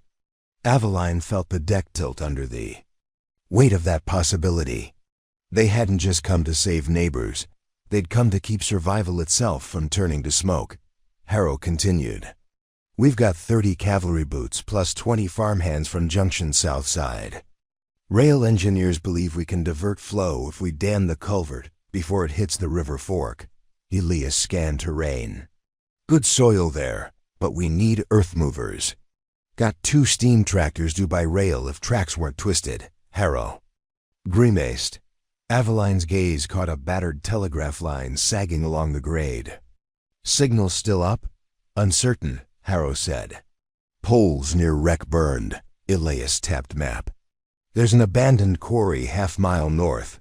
Limestone rubble could plug gaps. We form bucket brigades from wagons to douse ember showers. Dig trenches at wheat edges, haul stone to culvert." Aveline saw the plan bloom in Harrow's eyes. "I'll split my troops, 15 to quarry, 10 to cut line around unlit perimeter, 5 to secure locals." Elias dismounted, gave Aveline a quick squeeze on her forearm, where the red dot band still glowed vivid, and strode away, barking assignments. She watched him vanish into smoke swirl, heart twisting. The world kept inventing new crucibles. For the farmer who once offered her 2 stolen cobs of corn, by mid-morning they labored inside a furnace. Heat hammered skin raw, the roar drowned thought. Aveline shoveled ditch walls in a relay chain, passing clods to children who had insisted on helping. Her blistered palms opened twice. She wrapped them in torn skirt hem, kept digging. At intervals Branley staggered by, distributing ladles of thin broth cooked in a field cauldron grain, salvaged from Caldwell's private store now, fueling bodies that fought to preserve grain for strangers. Steam tractors finally rumbled over the keel. Damaged track, hauled by cavalry and a team of mules. Engineers steered them into position near the culvert, boilers hissing. With groans of stressed metal, they tilted buckets, dumping load after load of sodden earth and limestone. Water from the first freight wagons filled at Gregridge's. Towers splashed down to cool, fiery rivulets cresting the trench walls. Every 15 minutes, a lookout perched atop the grain elevator would ring a cowbell, signaling wind shifts. Each shift triggered repositioning of damping crews, hoisting wet tarps, smothering airborne cinders with flour sacks soaked in river water. Hours blurred. Once Aveline collapsed to knees, lungs searing from smoke. Blue dots danced before her. Eyes, but a little girl no older than 7, face streaked with ash pressed a canteen to her lips. "Mama says heroes drink," the child lisped. Aveline gulped, coughed, forced to her feet by that simple faith. By late afternoon, the tide of fire slowed at the ditch line, starved of fresh fuel. Yet embers still threatened.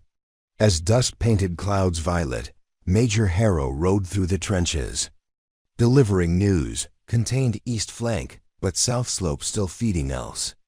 "We hold till rain or nothing left to burn." At his words thunder muttered. Aveline craned her head. Distant towers of cumulonimbus backlit by sunset. If storms move north before midnight. She dared not finish. Rain could save everything. Or gusts could whip cinders beyond trenches. Elias emerged from quarry team, half hidden in dust, shirt torn, forearms ridged with bruises. "Stone wall holds," he reported to Harrow. He turned to Aveline, eyes searching. She tried to smile. Only soot-cracked Dot. He lifted canteen to her mouth. Water warm, but divine. Council wants update, he said softly. They're regrouped by tanker, planning salvage. Go, she whispered hoarsely. I can dig, he shook head. You.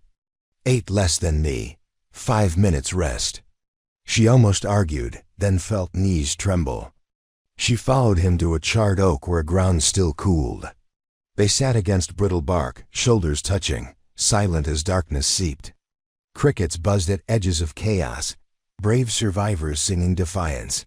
Aveline closed eyes a moment, felt. Elias's hand cradled hers. Seeing you out there, he murmured, I kept thinking, maybe this is how towns get born again, not from councils, but from one hungry girl refusing to vanish. Emotion lodged in her throat. She squeezed his fingers until pain blurred. And one farmer who decided corn belongs to everyone. They leaned foreheads, exhaustion knitting them. The moment tasted like unsaid promises. A shout shattered. Respite, wind shift, southwest, bell clanged urgent. Flames leapt new angles as gusts whipped valleys. Elias and Aveline sprang up, bolting to lines. Hours passed in frantic relocation. At midnight, lightning stitched sky. Thunder cracked. Then rain. First fat drops hissed on embers, steam erupting in ghostly columns. Volunteers cheered raggedly. Rain intensified to sheet. Flames coughed, shriveled, died to glowing husks. Aveline tipped her face, mouth open, letting heaven's water cleanse salt and ash. Tears joined rain. Nearby, Elias's laugh broke into a hoarse sob. He hugged Harlan, who wheezed curses of joy. Morning sun rose on a blackened scar, but destruction halted miles short of the western wheat belt. Survivors tottered among smoking stubble, counting saved acreage. Engineers doused tanker wrecks, last licking tongues. Doctors tended burns with salve brewed from comfrey and lard. Aveline helped stack charred ties, her muscles beyond pain, existing in a state of half-dream. She had not slept in nearly 2 days. Yet something deeper than fatigue hummed like seeds under soil sensing spring. Near noon, as crews cleared lines, Major Harrow approached with a folded telegram. Face sober, word from Capitol. Caldwell petitioned for federal marshal transport, claims wrongful imprisonment. Aveline tasted bitterness. What does the marshal court say? They'll review. Could arrive next week. Elias joined them, overhearing, his jaw set. He'll twist facts, paint us insurgents. Evidence of granary theft stands, Aveline argued. Evidence can be buried. Harrow said quietly, especially if Caldwell's investors lean on judges. Elias met Aveline's gaze, unspoken understanding of power's long reach. Then we build a truth too loud to bury. 3 days later, Grey Ridge buzzed with recovery. Fields smoldered down to nutrient-rich charcoal. Farmers saw hope in black soil. The council scheduled open forum on courthouse steps. Caleb Reed, a rancher once silent under Caldwell's taxes, now spoke of cooperative grain banks. Helena proposed a writers' network to alert towns of disasters. Jory introduced literacy circles so children could read ledgers their elders signed. But Aveline noticed tension coiled under progress. Caldwell, though caged, still commanded whispers. Pinkerton lawyers circulated. Merchants who had prospered from Caldwell's favoritism muttered of lost profits. On the 4th evening, while Aveline and Elias repaired schoolhouse shutters, a rider pounded up one of Harrow's scouts. Telegram for Miss Carroll, he said, handing envelope. Aveline's brow furrowed. Few knew her full name. She slit paper, a single line typed in brusque capitals. Come to Riverside Park at moonrise or children pay price, Serpent. Her. Blood iced. Serpent, the red serpent emblem of Pike's mercenaries. But Pike languished in Trenton Stockade. Who then? She showed Elias, his face drained. Could be bluff. Can't risk. They called a quick council. Branley argued for armed escort. Harrow suggested a sting, but Aveline felt weight. Of message, they targeted her specifically, hero of duel, face of rebellion. If she cowered behind escorts, fear might creep back into townsfolk. But alone was folly. Finally, Helena proposed compromise. Discreet overwatch hidden round park. Elias insisted on accompanying Aveline as visible partner. Moon rose half-circle over cottonwoods as they entered Riverside Park, a patch of grass along Whisper Fork. Lanterns hung on posts. Children often fished gray there. Tonight, silence. Rain.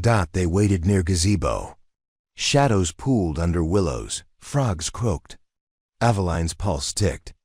Suddenly, a figure stepped from gloom, slim, gloved, wearing traveling cloak and bowler hat, hands raised.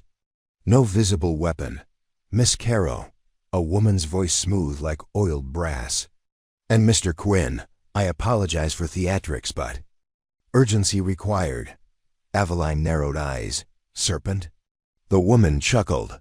Symbol recognizable, yes. But we are no longer bound to Pike. Some of us reevaluate loyalties. Elias shifted. Speak plain. She stepped closer into Moonbeam. High cheekbones, streak of ash on temple, eyes sharp green. Name's Marin Holt, former quartermaster for Oathbreakers. Pike hired us, Caldwell paid. But Caldwell shorted final installment.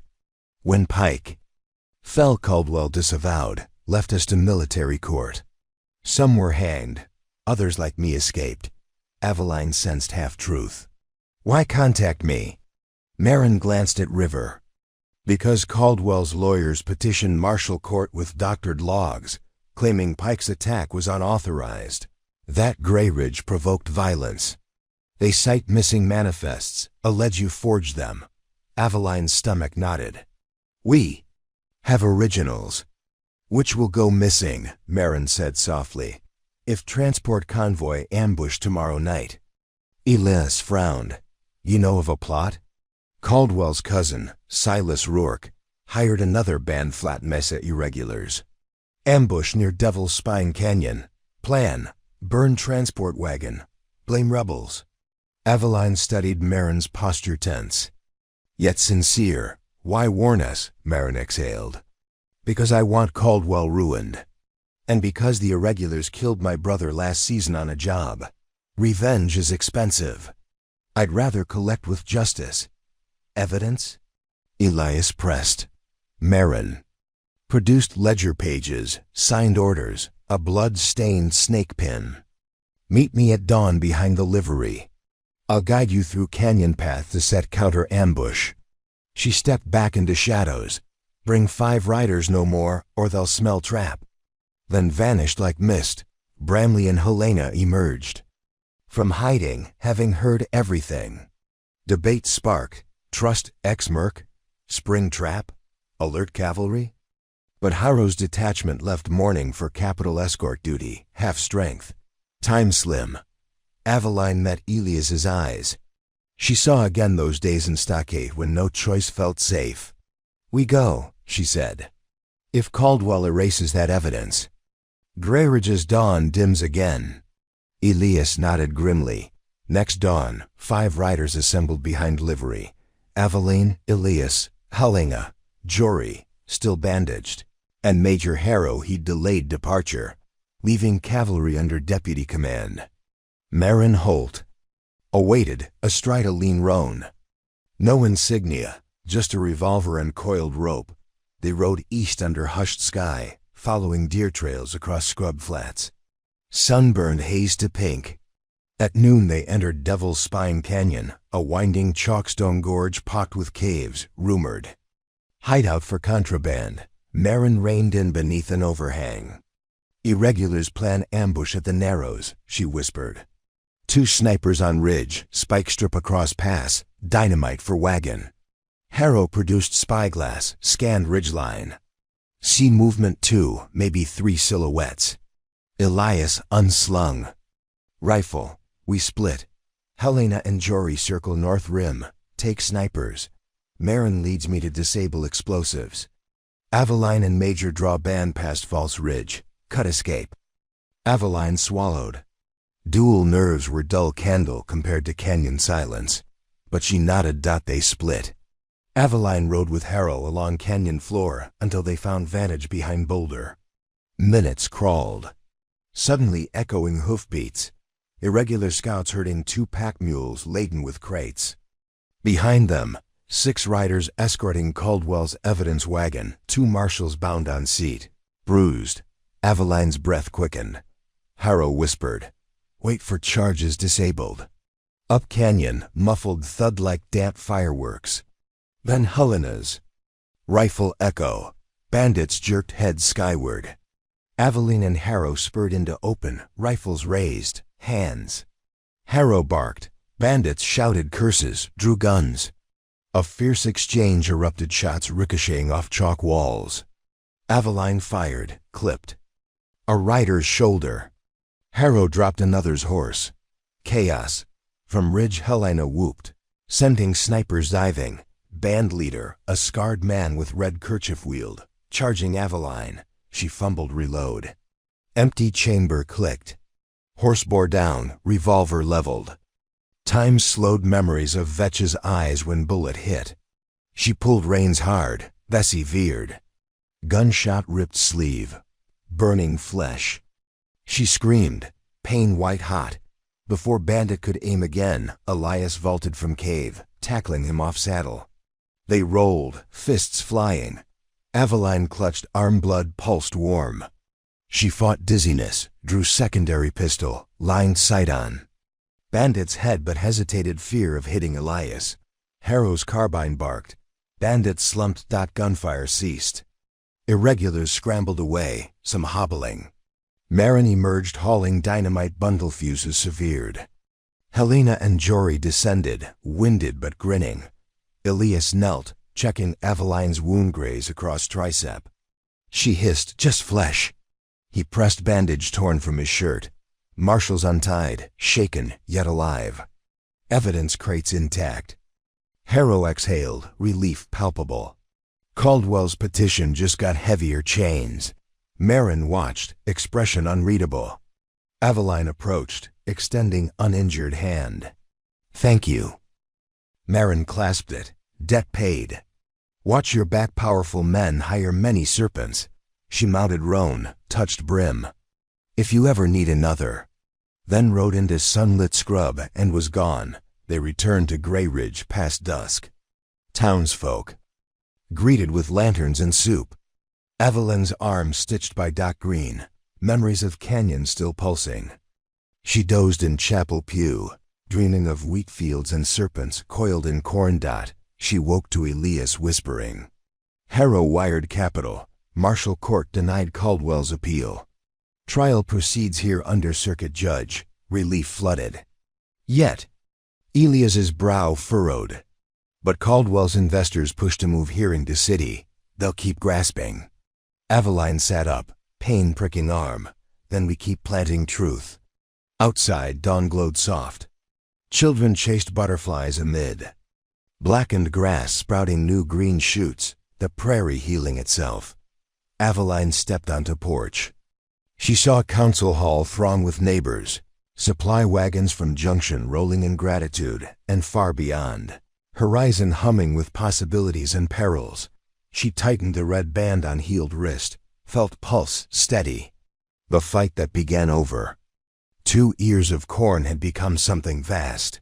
A testament that hunger might silence voices but never quell them. Thunder muttered, but this one promised rain, nurturing rather than flames. Aveline inhaled petrichor, exhaled resolve. At her back she sensed Elias. His hand slipped into hers. Together they walked down church steps toward crowd waiting for news, for plans, for next seeds. And as she opened her mouth to speak, shots cracked from courthouse roof. Shingles exploded. Townsfolk screamed, scattering.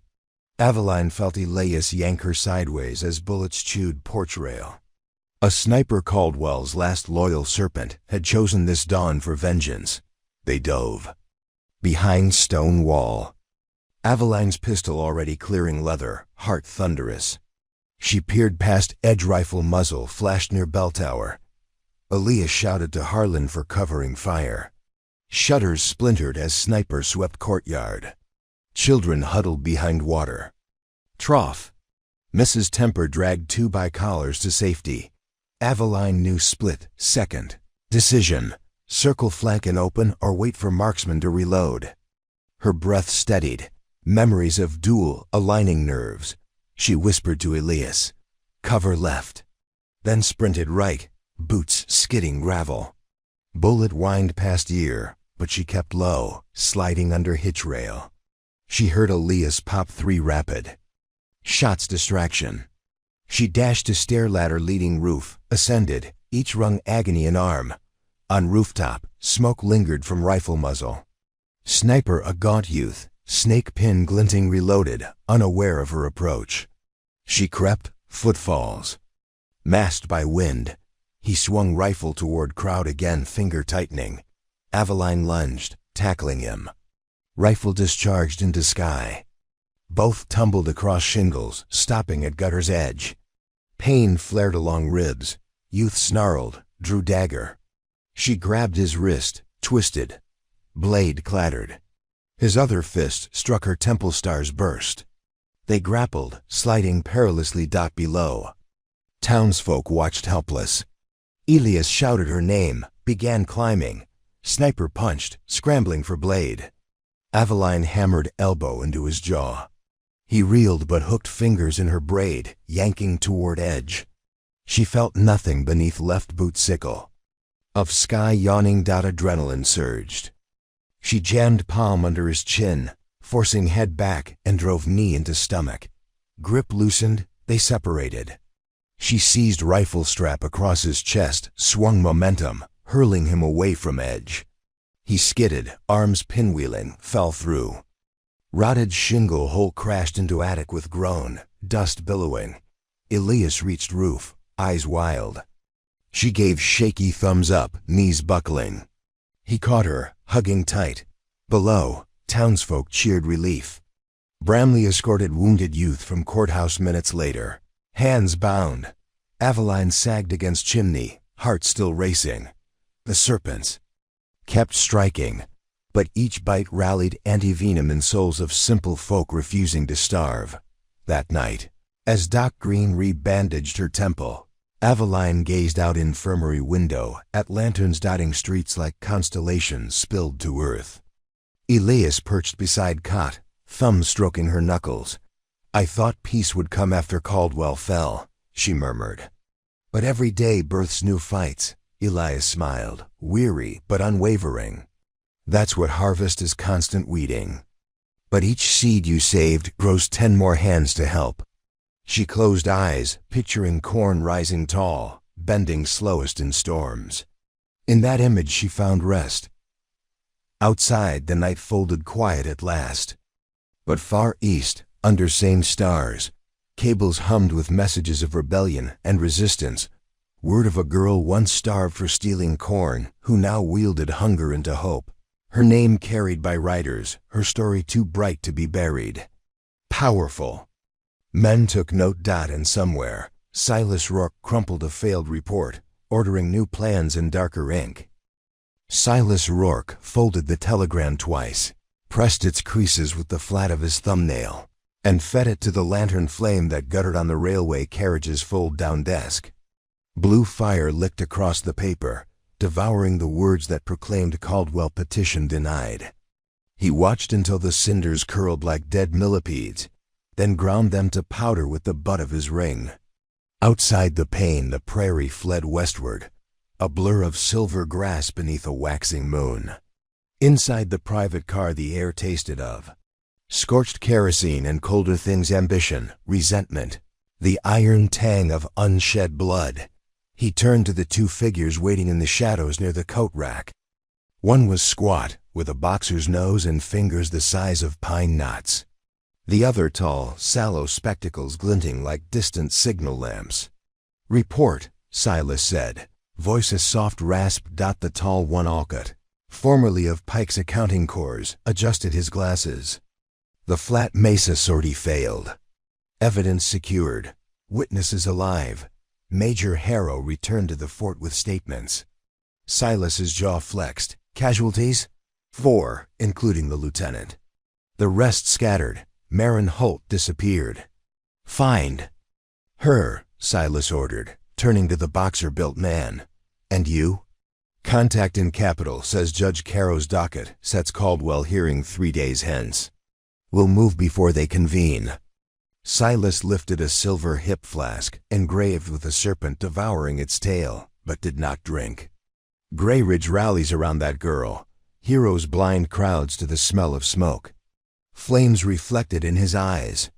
So we smother the fire. At its source. Aveline Caro woke to rain cool and insistent through the infirmary's cracked sash. Dreams of rifle cracks faded, replaced by dull ache in her bandaged arm and a heavier tension she could not name. She pushed upright. Cots around her were empty save for one miner snoring softly. Dawn had barely painted the windows pale. Yet the church bell tolled 3 slow peals that meant asterisk council. Emergency asterisk. She swung her feet to the rug and hissed when muscles protested. 4 days of battle and digging had sculpted bruises on bruises, but the town moved and she must move with it.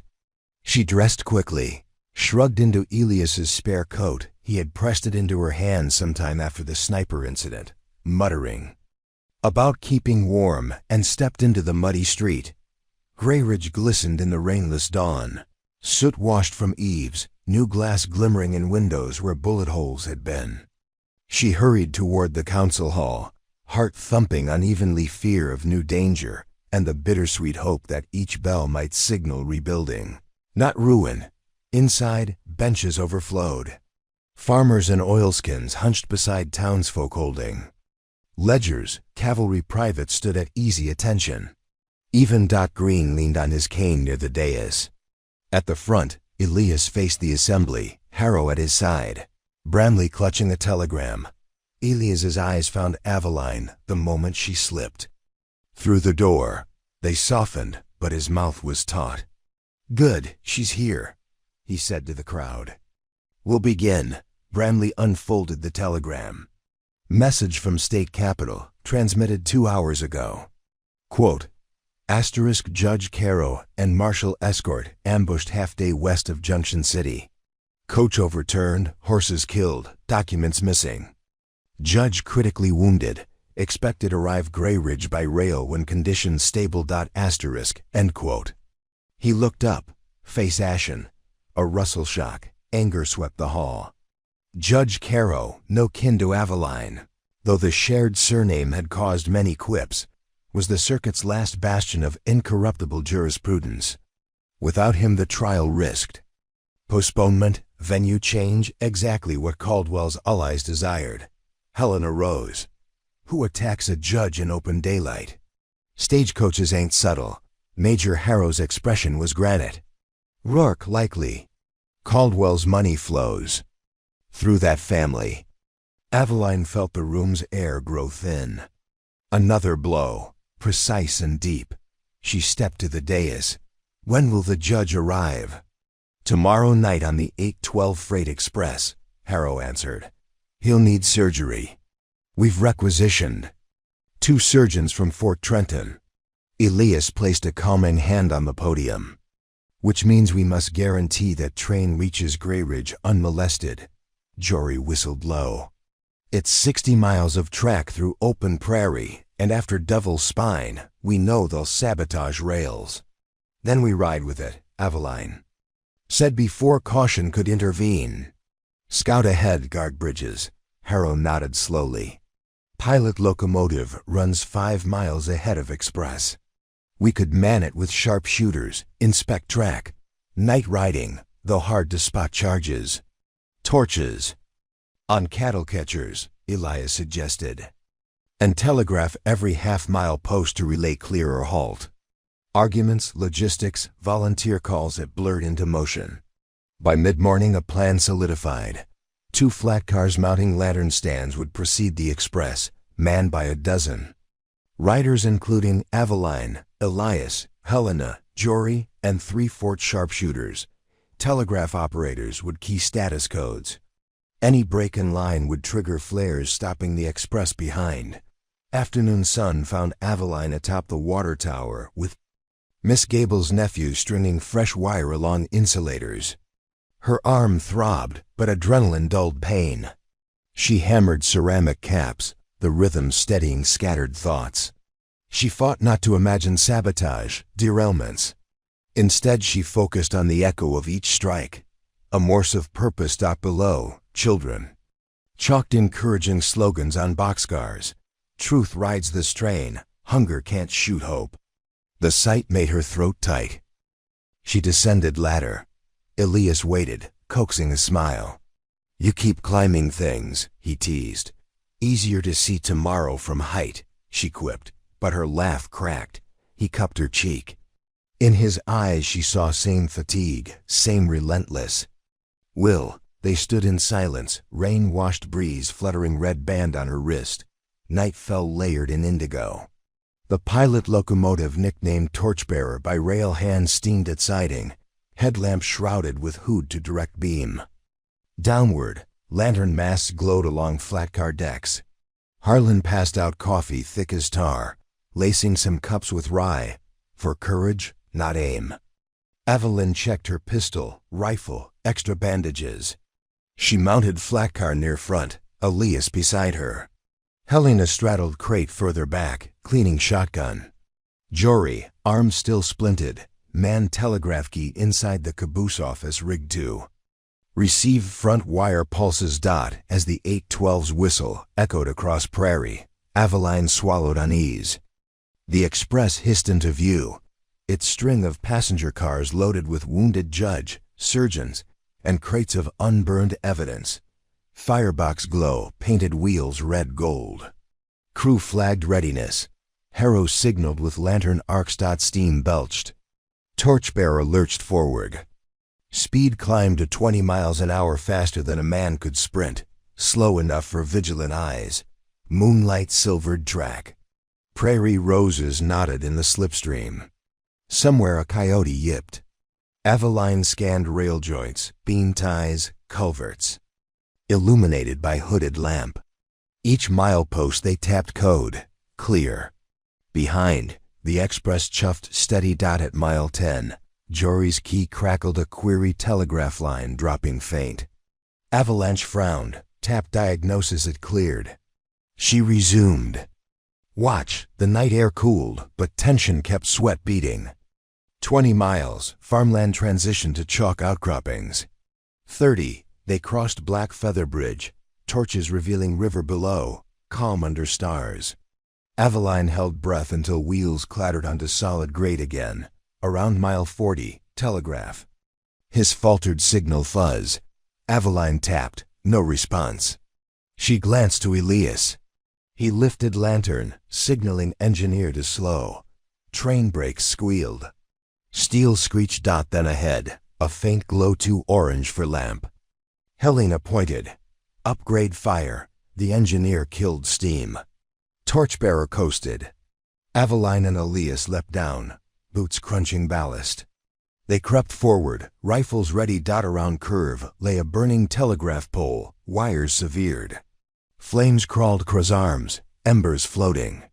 Beyond, track vanished into unnatural darkness. No lamp revealed rails. Aveline's stomach sank. Bridge ahead they'd removed rails. Elias summoned others. With buckets from flat car they doused pole. Sparks hissed out. Harrow inspected. Grade, lantern shaking. Spikes pulled, rails slid aside. Derail zone, Helena muttered. But they set fire behind to cut line. Aveline peered into gloom. A ravine gaped beyond next rise. If express continued, disaster. Helena sprinted back to plant fuse flares. Crimson rockets soared, signaling halt. Distant, express whistle shrieked in response. Brakes howled, but ambushes struck. From grass, verge erupted rifle flashes. Bullets whizzed, pinging metal. Aveline dove, dust spitting. Harrow barked orders. Cavalry sharpshooters returned fire. Muzzle blasts SDROBED. Moonlit chaos. shadowy figures charging with blades to sabotage crew. Aveline fired at nearest, hitting thigh. She rolled, chambered, shot again, figure dropped. Elias grappled with attacker wielding hatchet. He parried with rifle butt, cracked jaw, attacker reeled. Helena's shotgun roared, scattering 2 more, but more shapes poured, maybe 20. The express hissed behind, steam venting. Aveline's heart hammered. Too many to fend long, track ruined.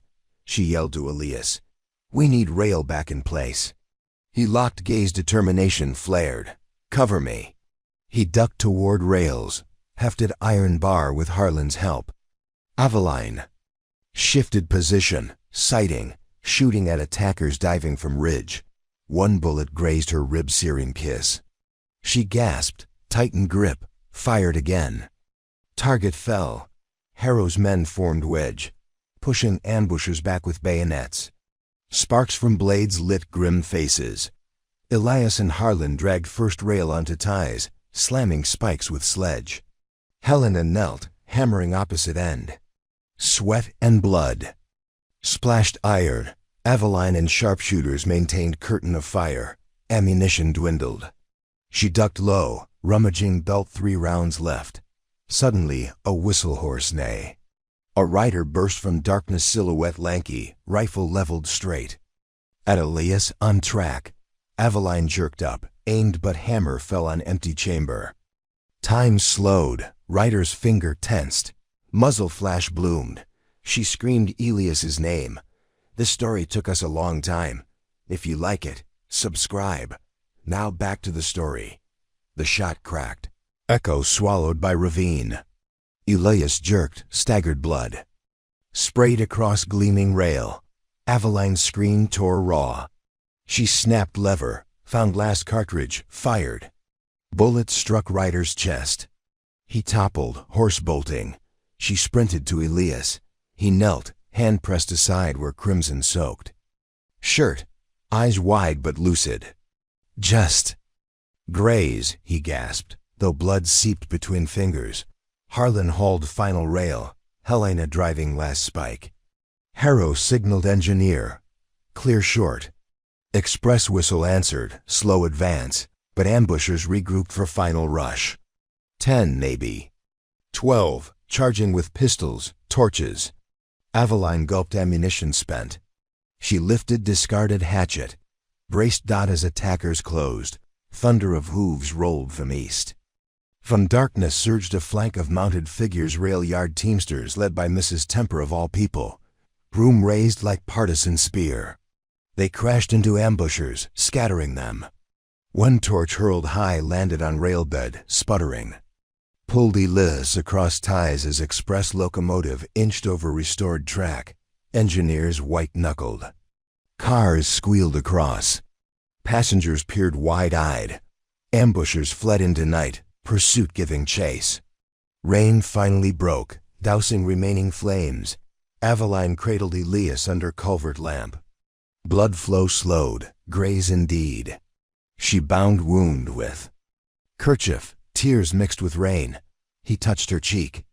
"Rail held," he whispered. She nodded. Words strangled. Grayridge platform erupted with cheers as express rolled in at dawn. The wounded judge whisked to Doc Green's ward. Evidence crates guarded by double sentries. News of ambush thwarted spread faster than coals and stubble. Aveline, clothes stiff with mud and blood, stood beside Elias as surgeons stitched him. Council members pressed hands to hearts, gratitude.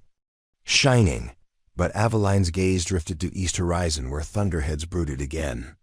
Each victory carved new scars. Each dawn delivered darker ink of Rourke's plotting. Doc Green patted her shoulder. "Judge says trial proceeds tomorrow noon, on schedule. He'll preside from bed if needed." Aveline exhaled a breath she'd been holding for days. But relief was fragile. Caldwell's lawyers still schemed. Elias squeezed her fingers, the red band now stained darker. "Tomorrow," he murmured, "truth gets its day in court." She allowed herself a small smile.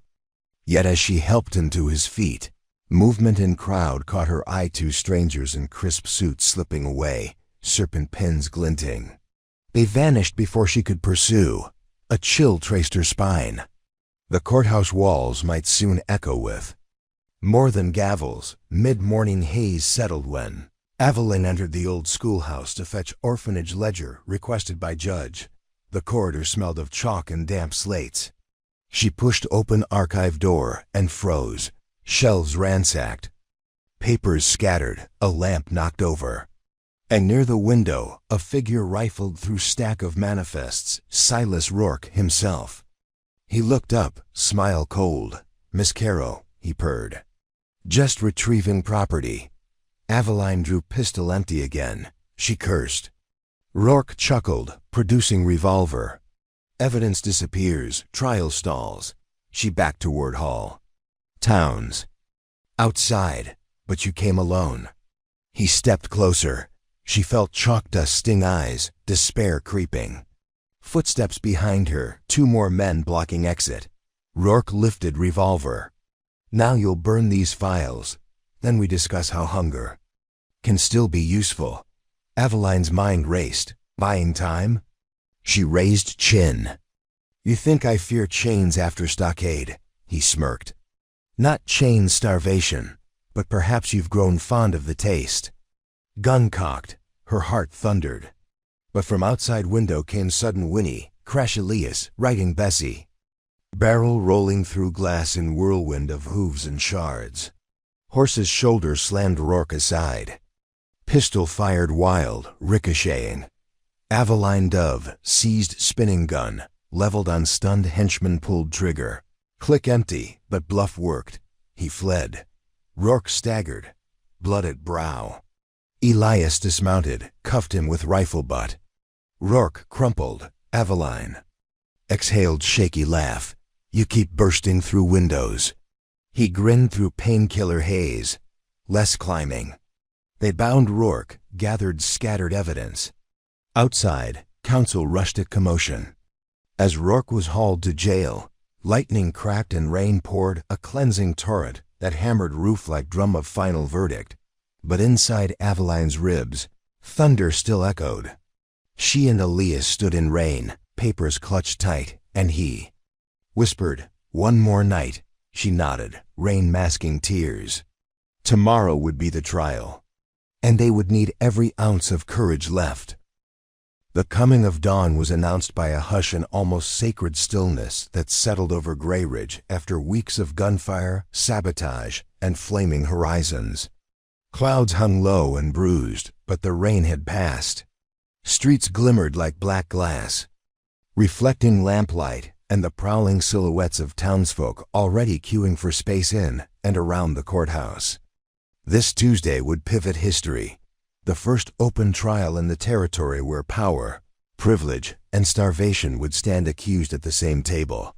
Aveline Caro awoke on a cot in dock, Green's front parlor to the distant rumble of wagon wheels, and the sweet faint scent of cornbread he had come to associate with early council breakfasts. For a heartbeat she lay still, savoring the miracle of quiet. Elias's coat was draped over her like a heavy quilt. She smoothed a hand across the worn canvas and smiled at the memory of him bursting through the schoolhouse window, eyes wild with equal parts fear and devotion. Her arm throbbed where the bullet's graze had stitched fire beneath skin. But the bandage was clean and new Doc Green worked late. She eased upright. Moon-white light poured through lace curtains. Across the room Major Harrow dozed in. A straight-back chair, cavalry jacket folded across knees, saber leaning against the mantel. His head lifted the moment Aveline's bare feet brushed floorboards. Could have slept in. He rasped, voice graveled by too many smoke nights. She shook her head, long list before the gavel. He stood, winced at a pulled muscle that made him press hand aside. They shared a look acknowledgement of debts impossible to repay, and then Harrow reached for the pot of coffee warming on small stove. "Counsel at 6, he said, pouring into tin mugs. "We post guards an hour before court opens." Aveline accepted mug, sipped, felt life bloom on tongue. "How's the judge?" "Restless," Harrow replied. "Bullet missed lung by half-inch. He insists on presiding from wheelchair." Aveline absorbed that, heart swelling with respect. Then her mind leapt to tasks. Witness order, manifest copies, shepherd children scheduled to testify how Caldwell's men rationed them stale grain. Each detail a stone in the foundation of truth. Doc Green swept in, hair a salt and pepper halo. "Out," he grumped with physician authority. "Both of you. Court isn't the place for fainting heroes." Aveline stiffened in mock offense. "Heroes don't faint, we merely recalibrate." Green snorted but pressed bread and apples into her satchel. "Eat, and if that arm splits, you're off the stand," she promised with fingers crossed. They both knew she would bleed rather. Then step aside. The courthouse, a 2-story limestone monument built in the heyday of Gray Ridge's post-war optimism, had never seen so many people. Miners in Sunday coats rubbed shoulders with freight haulers in patched leather. Helena stood at the top of the broad steps directing lineswomen to left, men to right, children allowed to sit on blankets under the sheriff's porch awning, where volunteers passed scones. Banners flapped. "Justice nourishes. Let only truth harvest." Aveline and Major Harrow pushed through to the entrance, escorted by 2 cavalry privates with bayonets fixed not against townsfolk, but as hedge against any last-moment serpent. Inside the foyer, candle sconces flickered. Elias waited near clerk desk, hair still damp from a quick wash, shirt collar crisp but rumpled at edges where his right hand kept checking the healing bullet graze on his flank. At sight of Aveline, he exhaled a breath he hadn't realized. He held. "I kept a seat," he said, pressing a folded parchment into her palm. "Closing outline." She scanned the headings: corn theft schema, Pinkerton contract trail, violation of grain compact, and nodded. Pulse steadying, time blurred. People poured in. Witnesses were ushered to antechambers. Caldwell was wheeled from jail in shackles, flanked by deputies Jory Weeks and Mrs. Temper, who wore the tin star Bramley had given her when he realized half the town already treated her like a deputy. Caldwell's mustache drooped. His eyes flipped doubtfully across the sea of faces, no longer basking in fear but searching for stray allies. There were few. Silas Rourke, wrists bound, sat behind him with a split lip from the window brawl. His lawyer, a pale man named Jericho Wills, whispered frantically, already drafting procedural objections. The judge arrived last, wheeled by Doc Green. Bandages swathed his chest, but his gaze was razor. Gavel in lap, he surveyed the hall, nodded once to Aveline recognition of the force that had kept him alive. He called the room to order. From the moment testimony began, tension crackled. Electric. Caldwell's counsel objected to jurisdiction. The judge overruled, citing emergency statutes invoked when a mayor was indicted inside his own municipality. Elias opened prosecution, his voice calm but weighted by weeks of toil. He walked the jury, 6 townsfolk and 6 from neighboring farms, through the grain compact, Caldwell's violations, the manifests Aveline had copied under duress. He presented physical evidence, Caldwell's ledgers with secret columns cross-referenced to bank drafts in his cousin's name. Aveline took the stand mid-morning. Every eye followed her path across floorboards. Whisper hush filled the gallery. She raised her bandaged arm, swore to tell truth. Caldwell's lawyer attempted to rattle her, asked why someone previously convicted of theft should be trusted. She answered plainly, voice ringing, "Because the grain I took was already paid for by the man who grows it, and I endured starvation in public view while Caldwell dined privately. If speaking that truth damns me, then let justice know no." Double standard. The jury's pen scratched fervently. Murmurs of admiration rippled. She recounted every step: hunger, stockade, Elias's intervention, the duel, the fire lines, the ambush at Devil's Spine, the sabotage of rails. She named names, provided times, described smells of burning wheat. And kerosene. She finished by holding up the red band, faded, blood-stained. Caldwell sees this as rebellion, she said. We call it a promise that no child in this territory will starve while grain lies in silos. Applause erupted. The judge's gavel rapped thrice, but even he failed to mask a thin smile. Caldwell's defense tried to discredit witnesses. Helena's freight records labeled hearsay. Harrow's cavalry logs claimed revision. Mrs. Temper's accounts dismissed as gossip. Yet each challenge crumbled against physical proof. When Marin Holt stepped forward unexpectedly, Harrow had tracked her to a boxcar outside town. She produced Caldwell's signature guaranteeing operational discretion to Pike's oathbreakers. Gasps, Will sputtered. Caldwell stared daggers out. By dusk, prosecution rested. The judge recessed until morning for defense. The crowd spilled into square, buzzing with anticipation. That night Aveline couldn't find rest. After council supper, corn stew thick with barley, no irony lost, she slipped to the windmill on East Ridge. The sky spread trimmed with stars. Below, the town glowed like a hearth. She sensed someone ascend behind her. Elias. He draped blanket across her shoulders. You should sleep, he murmured. So should you. They sat on wooden platform, legs dangling. Crickets chirred. Aveline's thoughts wandered to trials beyond tomorrow, how to share harvest, how to repair rails, how to defend the valley from next drought. Whatever verdict, she said at length, Gorridge's work is just starting. Elias nodded. But if truth lands first punch, hope fights easier. She leaned into him, tension easing, eyelids drooping. He hummed a lullaby she dimly recalled, a seed song old farmers sang to coax corn roots deeper. She slept. Elias kept watch, staring at constellations until a shooting star burned north to south. He whispered a wish he dared not voice, one where Aveline's strength never had to sharpen in blood again.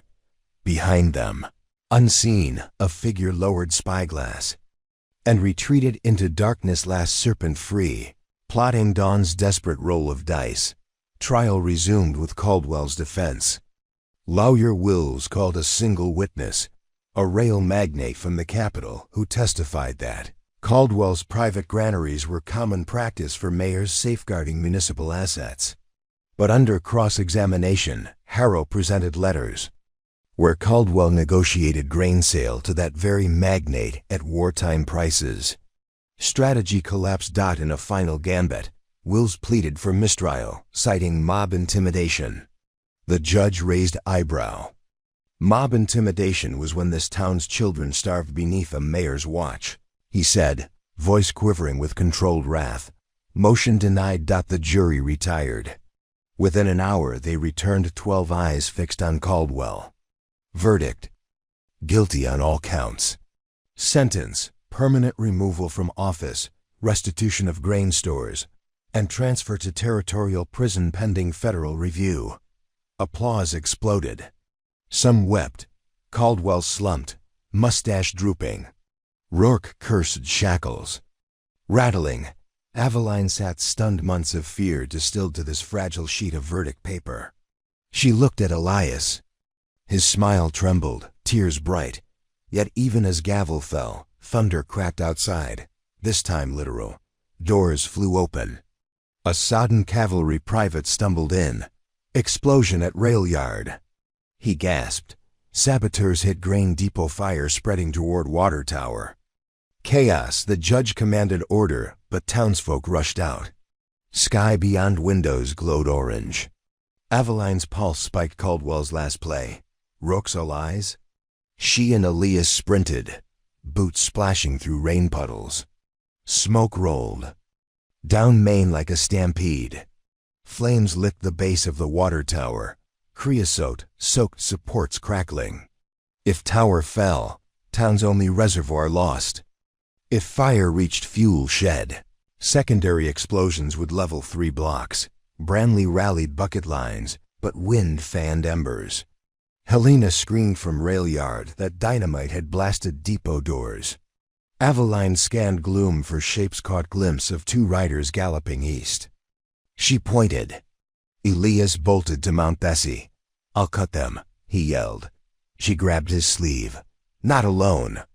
But sirens of urgency parted them. He swung into saddle, charging after saboteurs. Aveline turned to Tower Doc Green, and a teenage blacksmith fought flames with wet blankets. She seized Bucket Brigade, shouting rhythm. Steam hissed. Flames retreated, but tower legs groaned. Then a cry. "Sparks on roof row!" She glanced to sawdust store roof shingles aflame. She dashed for ladder, heart hammering. Rain began in earnest, but wind gusted. She climbed, arm wound reopening. At top she hacked burning shingles free with hatchet, booting them off. Fire hissed under deluge. Below, tower timbers moaned, one brace collapsing. Water sloshed overhead like temperamental sea. Aveline realized, if tower toppled, weight would crush half the bucket line. She shouted to clear, scrambled down ladder. Legs jelly-dotted base, she helped Green drag hoses from steam pump. 3 blasts of water battered flames. One nighted spark soared, landed on Caldwell's jailhouse roof. Fate thick with irony. Townsfolk were everywhere now, forming new lines. Axes splitting smolder wood. Children passing canteens. Mrs. Temper stormed from church with pew cushions to beat sparks. Slowly the orange glow dulled to sullen red, then to steaming charcoal. The water tower listed but stood. The depot roof gone, but grain inside safe. Aveline slumped against rail crate. Breath ragged, mind on Elias. Minutes ticked, rain blurred. Sight, then the rhythm of hooves. Through smoke Elias emerged atop Bessie, hair plastered, lead rope hauling 2 bound saboteurs. Crowd cheered, exhaustion transmuting to euphoria. Elias slid down, stumbled. Aveline caught him. He pressed. Forehead to hers, no more serpents. She exhaled, tension draining.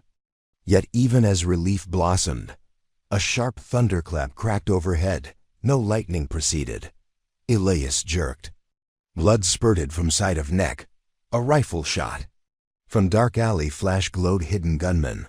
Aveline screamed, lowered Elias, pressed. Hands to wound. He gasped, eyes wide with shock. "Stay," she pleaded. People scattered.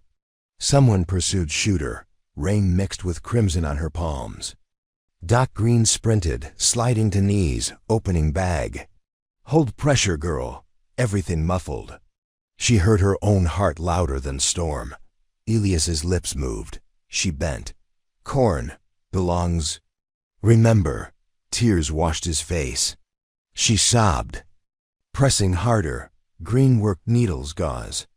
Minutes a blur. At last Green exhaled. "Bullet missed artery. He'll live if we keep him still." Aveline's knees buckled. She caressed Elias's hair as he slipped into unconsciousness. Bramley returned gripping. Captured Shooter, a lanky clerk from Rourke's crew. Serpent pin still wet with rain. Mrs. Temper slapped him thrice before deputies pulled her off. Aveline's. Rage boiled under skin, but Green ordered Elias carried to clinic. "Go with him," Bramley urged. "Trial's done." "Town owes you quiet." She shook head. "Justice isn't quiet." But grief choked words. They transported Elias on litter. Aveline walked beside, not feeling her feet. Rain tapered. To drizzle. Dawn-tinted sky gold again. At clinic door she paused. Town bells rang victory tolls overshadowed by morning hush. Inside, Green prepared surgery. Aveline pressed her lips to Elias's forehead. "Hold," she whispered. "Storms bend the tallest corn slowest." She exited to porch. Crowd awaited, faces streaked with soot and tears. Caldwell led away, Rourke in chains, saboteurs. Shackled, yet she saw fear lurking. If Elias died, flame of hope might gut her. She straightened, squared shoulders. "My friends," she said hoarsely, "one man's bullet won't starve this town." We'll guard our own until every serpent is dust and every field golden. Thunder grumbled distant, but a shaft of sunlight pierced clouds, striking the courthouse weather-vane corn sheaf wrought in brass, setting it ablaze with morning fire. Aveline stared at Beacon, pulse steady again. She would stand until Elias rose to stand beside her, or until the prairie itself crumbled. And beyond horizon, other towns would soon need the same courage. She inhaled, tasting petrichor and copper, and turned to the people. There was still a harvest of hope to sow, and storms yet to weather. Weather, the word lingered in Aveline's mind like the final plucked note of a hymn, vibrating through marrow even as the first shafts of morning light crawled across the muddied boards outside Doc Green's porch. The sky was still half ash, half rose, and the air smelled of drenched cedar shingles, burnt powder, and honeysuckle snared on the fence posts. She felt as though the town itself were breathing slow, ragged, but no longer wheezing with fear. Each inhale drew in the scent of possibility. Each exhale purged another measure of dread. Yet inside the clinic, Elias Quinn's breathing, thin and wet-sounding through cracked lips, held her in place like an anchor. She remained by the cracked sash, watching over him through a haze of exhaustion so total her knees threatened to fold. Still, she would not retreat, not until Doc Green stepped from the operating room doorway with a reassuring nod. "Lost more blood than I like," the physician murmured, wiping his spectacles across a square of linen, but the slug only kissed the carotid. "Stitched and sealed. Give him 2 weeks of broth and quiet, and he'll be fit to run a harvest crew." Aveline's shoulders sagged, tension draining. The weight made her sway. Green guided her to a chair beside the bed. "Now you must breathe," he said, voice gentle into the tone he reserved for feverish children. "If either of you collapses, my docket doubles." A ghost of a smile tugged her lip, then faltered as Elias stirred. His eyelids fluttered, lashes damp with fever sweat. When gray eyes focused on her, relief flooded their depths. "Still here," she whispered. He offered a rasp of a laugh. "Wasn't going anywhere." "Town nearly burned twice in one day," she reminded him. He winced at the memory. "Did we save the tower?" She nodded. "And the grain?" "Caldwell's gone. Rourke is shackled. The serpents are out of venom." "Good," Elias breathed, and drifted again into healing sleep. 3 days passed in a tumble of mending and decision-making. Word of Caldwell's conviction spread along the telegraph lines faster than the judge's written summary could be sealed. Within 48 hours, neighboring townships sent delegations bearing casks of cider and wagons of lumber. Thanks for the example Grayridge had set. The judge, still bound to bed, signed orders installing an interim council formed by proportional vote of town and outlying farms, dissolving the old alderman system that had allowed Caldwell to stockpile power. Aveline found herself nominated to chair the newly minted Grain Equity Committee, a post whose duties felt both obvious and terrifying.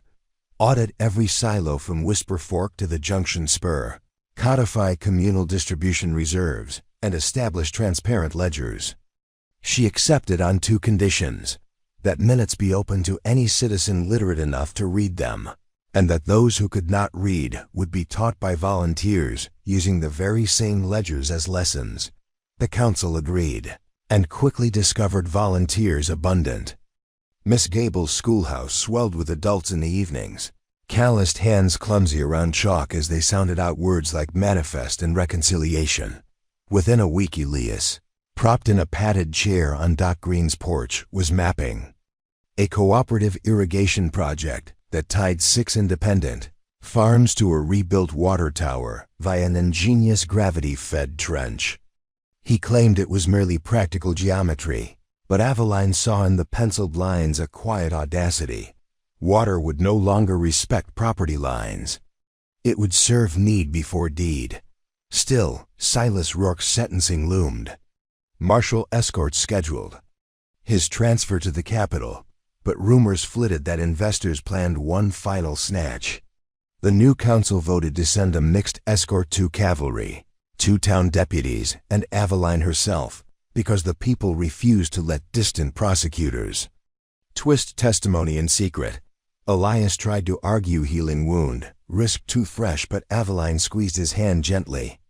"Storms bend the tallest corn slowest," she said. "They don't uproot it." That had been his proverb, and now she wielded it like a talisman. Doc Green cleared her for travel, stitching protective padding over the graze. Jory Weeks, arm nearly mended, volunteered as 3rd deputy. Mrs. Temper insisted on packing half the freight wagon with fresh loaves, lest city folk forget the taste of honest crust. Helena provided 2 relays of horses hidden along the route and taught Aveline the whistle, calls her father once used as a scout on the frontier. They set out at moonrise on the 6th of Ember's month, cuffed prisoners in center of column, wagon flanked by riders. The prairie was silver quiet, stars pricking the sky like sugar spilled on slate. Halfway to Hill Point Station, a coyote howled. The marshals tensed, but no ambush came. At dawn, with Hill Point's water tank in sight, a single rider approached. Under truce flag. Aveline recognized Marin Holt as she reined in, face hooded, serpent pin replaced by a plain leather tie. "Message," Marin said, voice urgent. "A banker's coach waits in Hill Point with armed guardsmen. They mean to bribe the station master and stage a derailment east of the Ridge Pass." The senior marshal frowned. "You expect us to trust Trader's word?" But Aveline had already seen the truth in Holt's tension. "She warned us before," Aveline told him, "and we're still breathing." Plans shifted. They circled wide north of the station, moving through scrub until they found the banker's cohort dismantling track plates. A swift skirmish erupted, no shots, only clubs and fists, and ended with the saboteurs hog-tied beside their coach. Among confiscated papers, Aveline discovered receipts linking the banker's firm to Caldwell's old shell accounts. By the time the escort reached the capital, newspapers were already hungry for the scandal. Journalists ambushed Aveline outside the courthouse. She answered every question with calm clarity, refusing to let sensationalism muddy fact. She testified Rourke was sentenced, and within a month, Caldwell's remaining assets were seized too. Pay restitution grain, coin, and 3 vacant lots earmarked for a public granary, a technical school, and a free clinic wing under Doc Green's stewardship. Season's turn arrived while legal dust settled. Autumn sharpened air and gilded prairie grass copper. Elias walked without cane by then, though Aveline insisted on carrying the heavier ledgers when they visited farms to finalize yield pledges. They traveled by wagon sporting a freshly painted crest, a sheaf of corn crossed by a quill dot in Whisper Fork Valley. They helped dig the first communal irrigation ditch, hands blistering, together in cold dirt. In Junction East, they spoke to ranch girls about balancing books and shooting straight. In Cedar Ridge, rebuilt after Pike's raid, they shared coffee with a new mayor who carried no mustache and stored council ledgers on open shelves. Nights, they camped beneath star quilts and argued amicably over crop rotation. Elias confessed. He was thinking of planting barley alongside corn. "Diversity is resilience," he said. Aveline teased him that he'd been reading too many treatises by traveling scientists. Still, she drew diagrams in the dirt, enthralled by new possibilities. On the first frost morning, Aveline began to notice a hush between heartbeats when Elias looked at her a certain way, like sunlight through barn slats, bright and warm. She caught herself imagining what it might be to stay beside him always. Not as co-rebels, but as something gentler. She was still rolling the thought across her tongue weeks later, when Elias surprised her outside the repaired water tower. He produced a ring fashioned from a brass telegraph nut, polished to soft gleam. "Made from the line that carried truth," he explained, cheeks pink with nerves. "Thought we might keep the circuit closed." Aveline laughed, cried, said yes, and promptly scolded him for kneeling on a damp plank while his stitches were barely healed. They married under a lattice of dried corn stalks. The aisle a footpath of milled barley straw. Mrs. Temper officiated. Grayridge had elected her mayor by unanimous shout when she tried to decline. Helena played fiddle. Jory read a passage from the newly printed grain charter. Doc Green, tears stuck in his whiskers, stood witness. At the reception, children darted between tables laden with pies baked from the recovered harvest. No one counted portions. Hunger, once a specter haunting every alley, had become a memory close. Enough to honor, distant enough not to choke. Songs rose, some rowdy, some solemn. And when dancers formed the circle around Aveline and Elias, she felt as though the world itself spun beneath their boots. They moved into the farmhouse east of town. Evenings, they sat on the porch with ledgers and star maps. Some nights turmoil. Returned letters from counties still under tyrant thumbs, requests for help. They answered each appeal with advice, shipments of seed, or dispatch of Grayridge Riders volunteers who carried both bullets and books. Whenever doubts pressed, Evelyn touched the red band now sewn into her coat cuff and remembered the stockade sun. Pain can be compost if courage turns it. Winter arrived like a hush, and with it the first assembly of the Prairie Grain Confederacy delegates. From 12 towns meeting in the Grayridge courthouse. They debated, disagreed, laughed, and eventually signed the Cornfield Compact, a covenant that forbade hoarding, mandated public ledgers, and established mutual aid protocols for drought, blight, or fire. Elias whispered to Aveline that laws are just fences. People are the posts. She squeezed his hand, feeling the pulse of 1,000 unseen hands behind theirs. Spring thaw brought one last echo of the serpents. A letter arrived bearing no return address, ink precise. The hungry always return. Within a week, wagons. Reported theft of seed on the far border, and rumors spoke of Pike's remnants resurfacing under another banner. Aveline convened Grayridge's council at dawn. She laid the letter on the long table, palm steady. "The world will always offer drought," she said.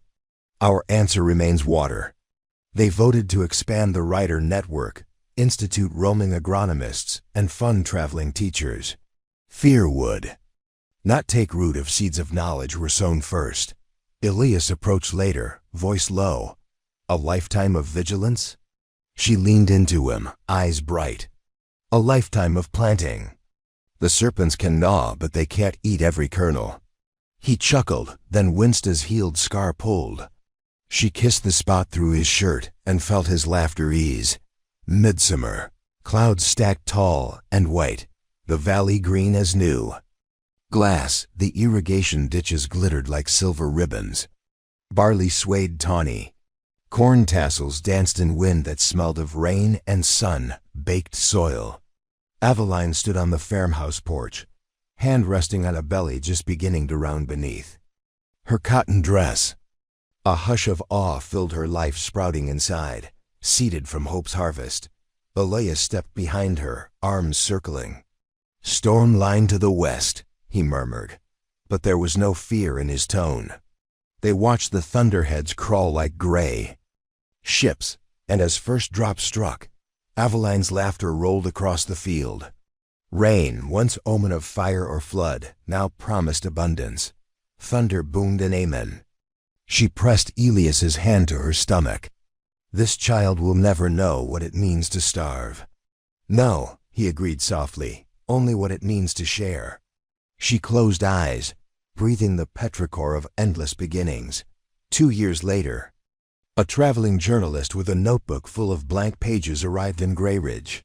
He'd come chasing rumors. A girl once chained for theft now leading a grain confederacy. A farmer who tamed mercenaries with shovel and hope. A town that turned hunger into a festival of generosity. He expected exaggerations, he found instead. A harvest market where goods moved on trust. Ledgers posted on street boards, and children reciting math with bushel tallies. He found a cemetery where Caldwell's victims rested, beneath headstones carved from granite Caldwell had imported for his own mausoleum. At dusk he found Aveline Caro Quinn leaning over the stockade, post kept as a monument, telling wide-eyed, "Kids how storms can be teachers." He asked for an interview. She smiled, adjusting the red band at her cuff, the brass nut ring glinting. "I'll tell you anything," she said, "except how to give up." He asked what single moment turned the tide. She looked toward the farmhouse where Elias played. Harmonica, their toddler clapping along. "There was no single moment," she said. "Hope harvests slowly. But one day you realize the granary is full and no padlock bars the door." The journalist scribbled for hours. When he left, he paused at the town sign, now freshly painted. "Gray Ridge, where corn and courage grow." Beneath it, the Confederacy motto in smaller script, "Plenty is a promise we keep together." He tipped his hat and rode on, carrying a story. Too bright to hide, Aveline walked home under a sky rinsed purple by sunset. Wheat rustled. Crickets tuned their fiddles. On the porch Elias rocked their daughter, her hair wild, her laugh like bells. Mrs. Temper sat beside them, knitting a scarf in the council colors. Doc Green dozed with a cat on his lap. Peace, Aveline thought, was not quiet but a chorus of ordinary miracles. She joined them, slipping into Elias's free arm. He kissed her forehead. "Council tomorrow," he reminded. "Corn won't count itself," she quipped. "Lucky it has you." She looked out at fields bathed in gold. "Lucky it has us." Lightning flickered on distant horizon. Summer storm again, but she felt no tremor of dread. The tallest corn bent slowest indeed, but its roots ran deep now, tangled with 1,000 hands and hearts. The prairie could whip and roar, yet these stalks would rise, tasseled and defiant, feeding generations. Aveline held her family, her town, the wide world ahead, all in a gaze bright as dawn. And she whispered a vow that floated on wind to every farm and river bend. No one will starve in silence ever again. The wind carried her promise, rustling corn leaves like applause. 2 more great stories are next. Don't miss them. Subscribe and turn on notifications.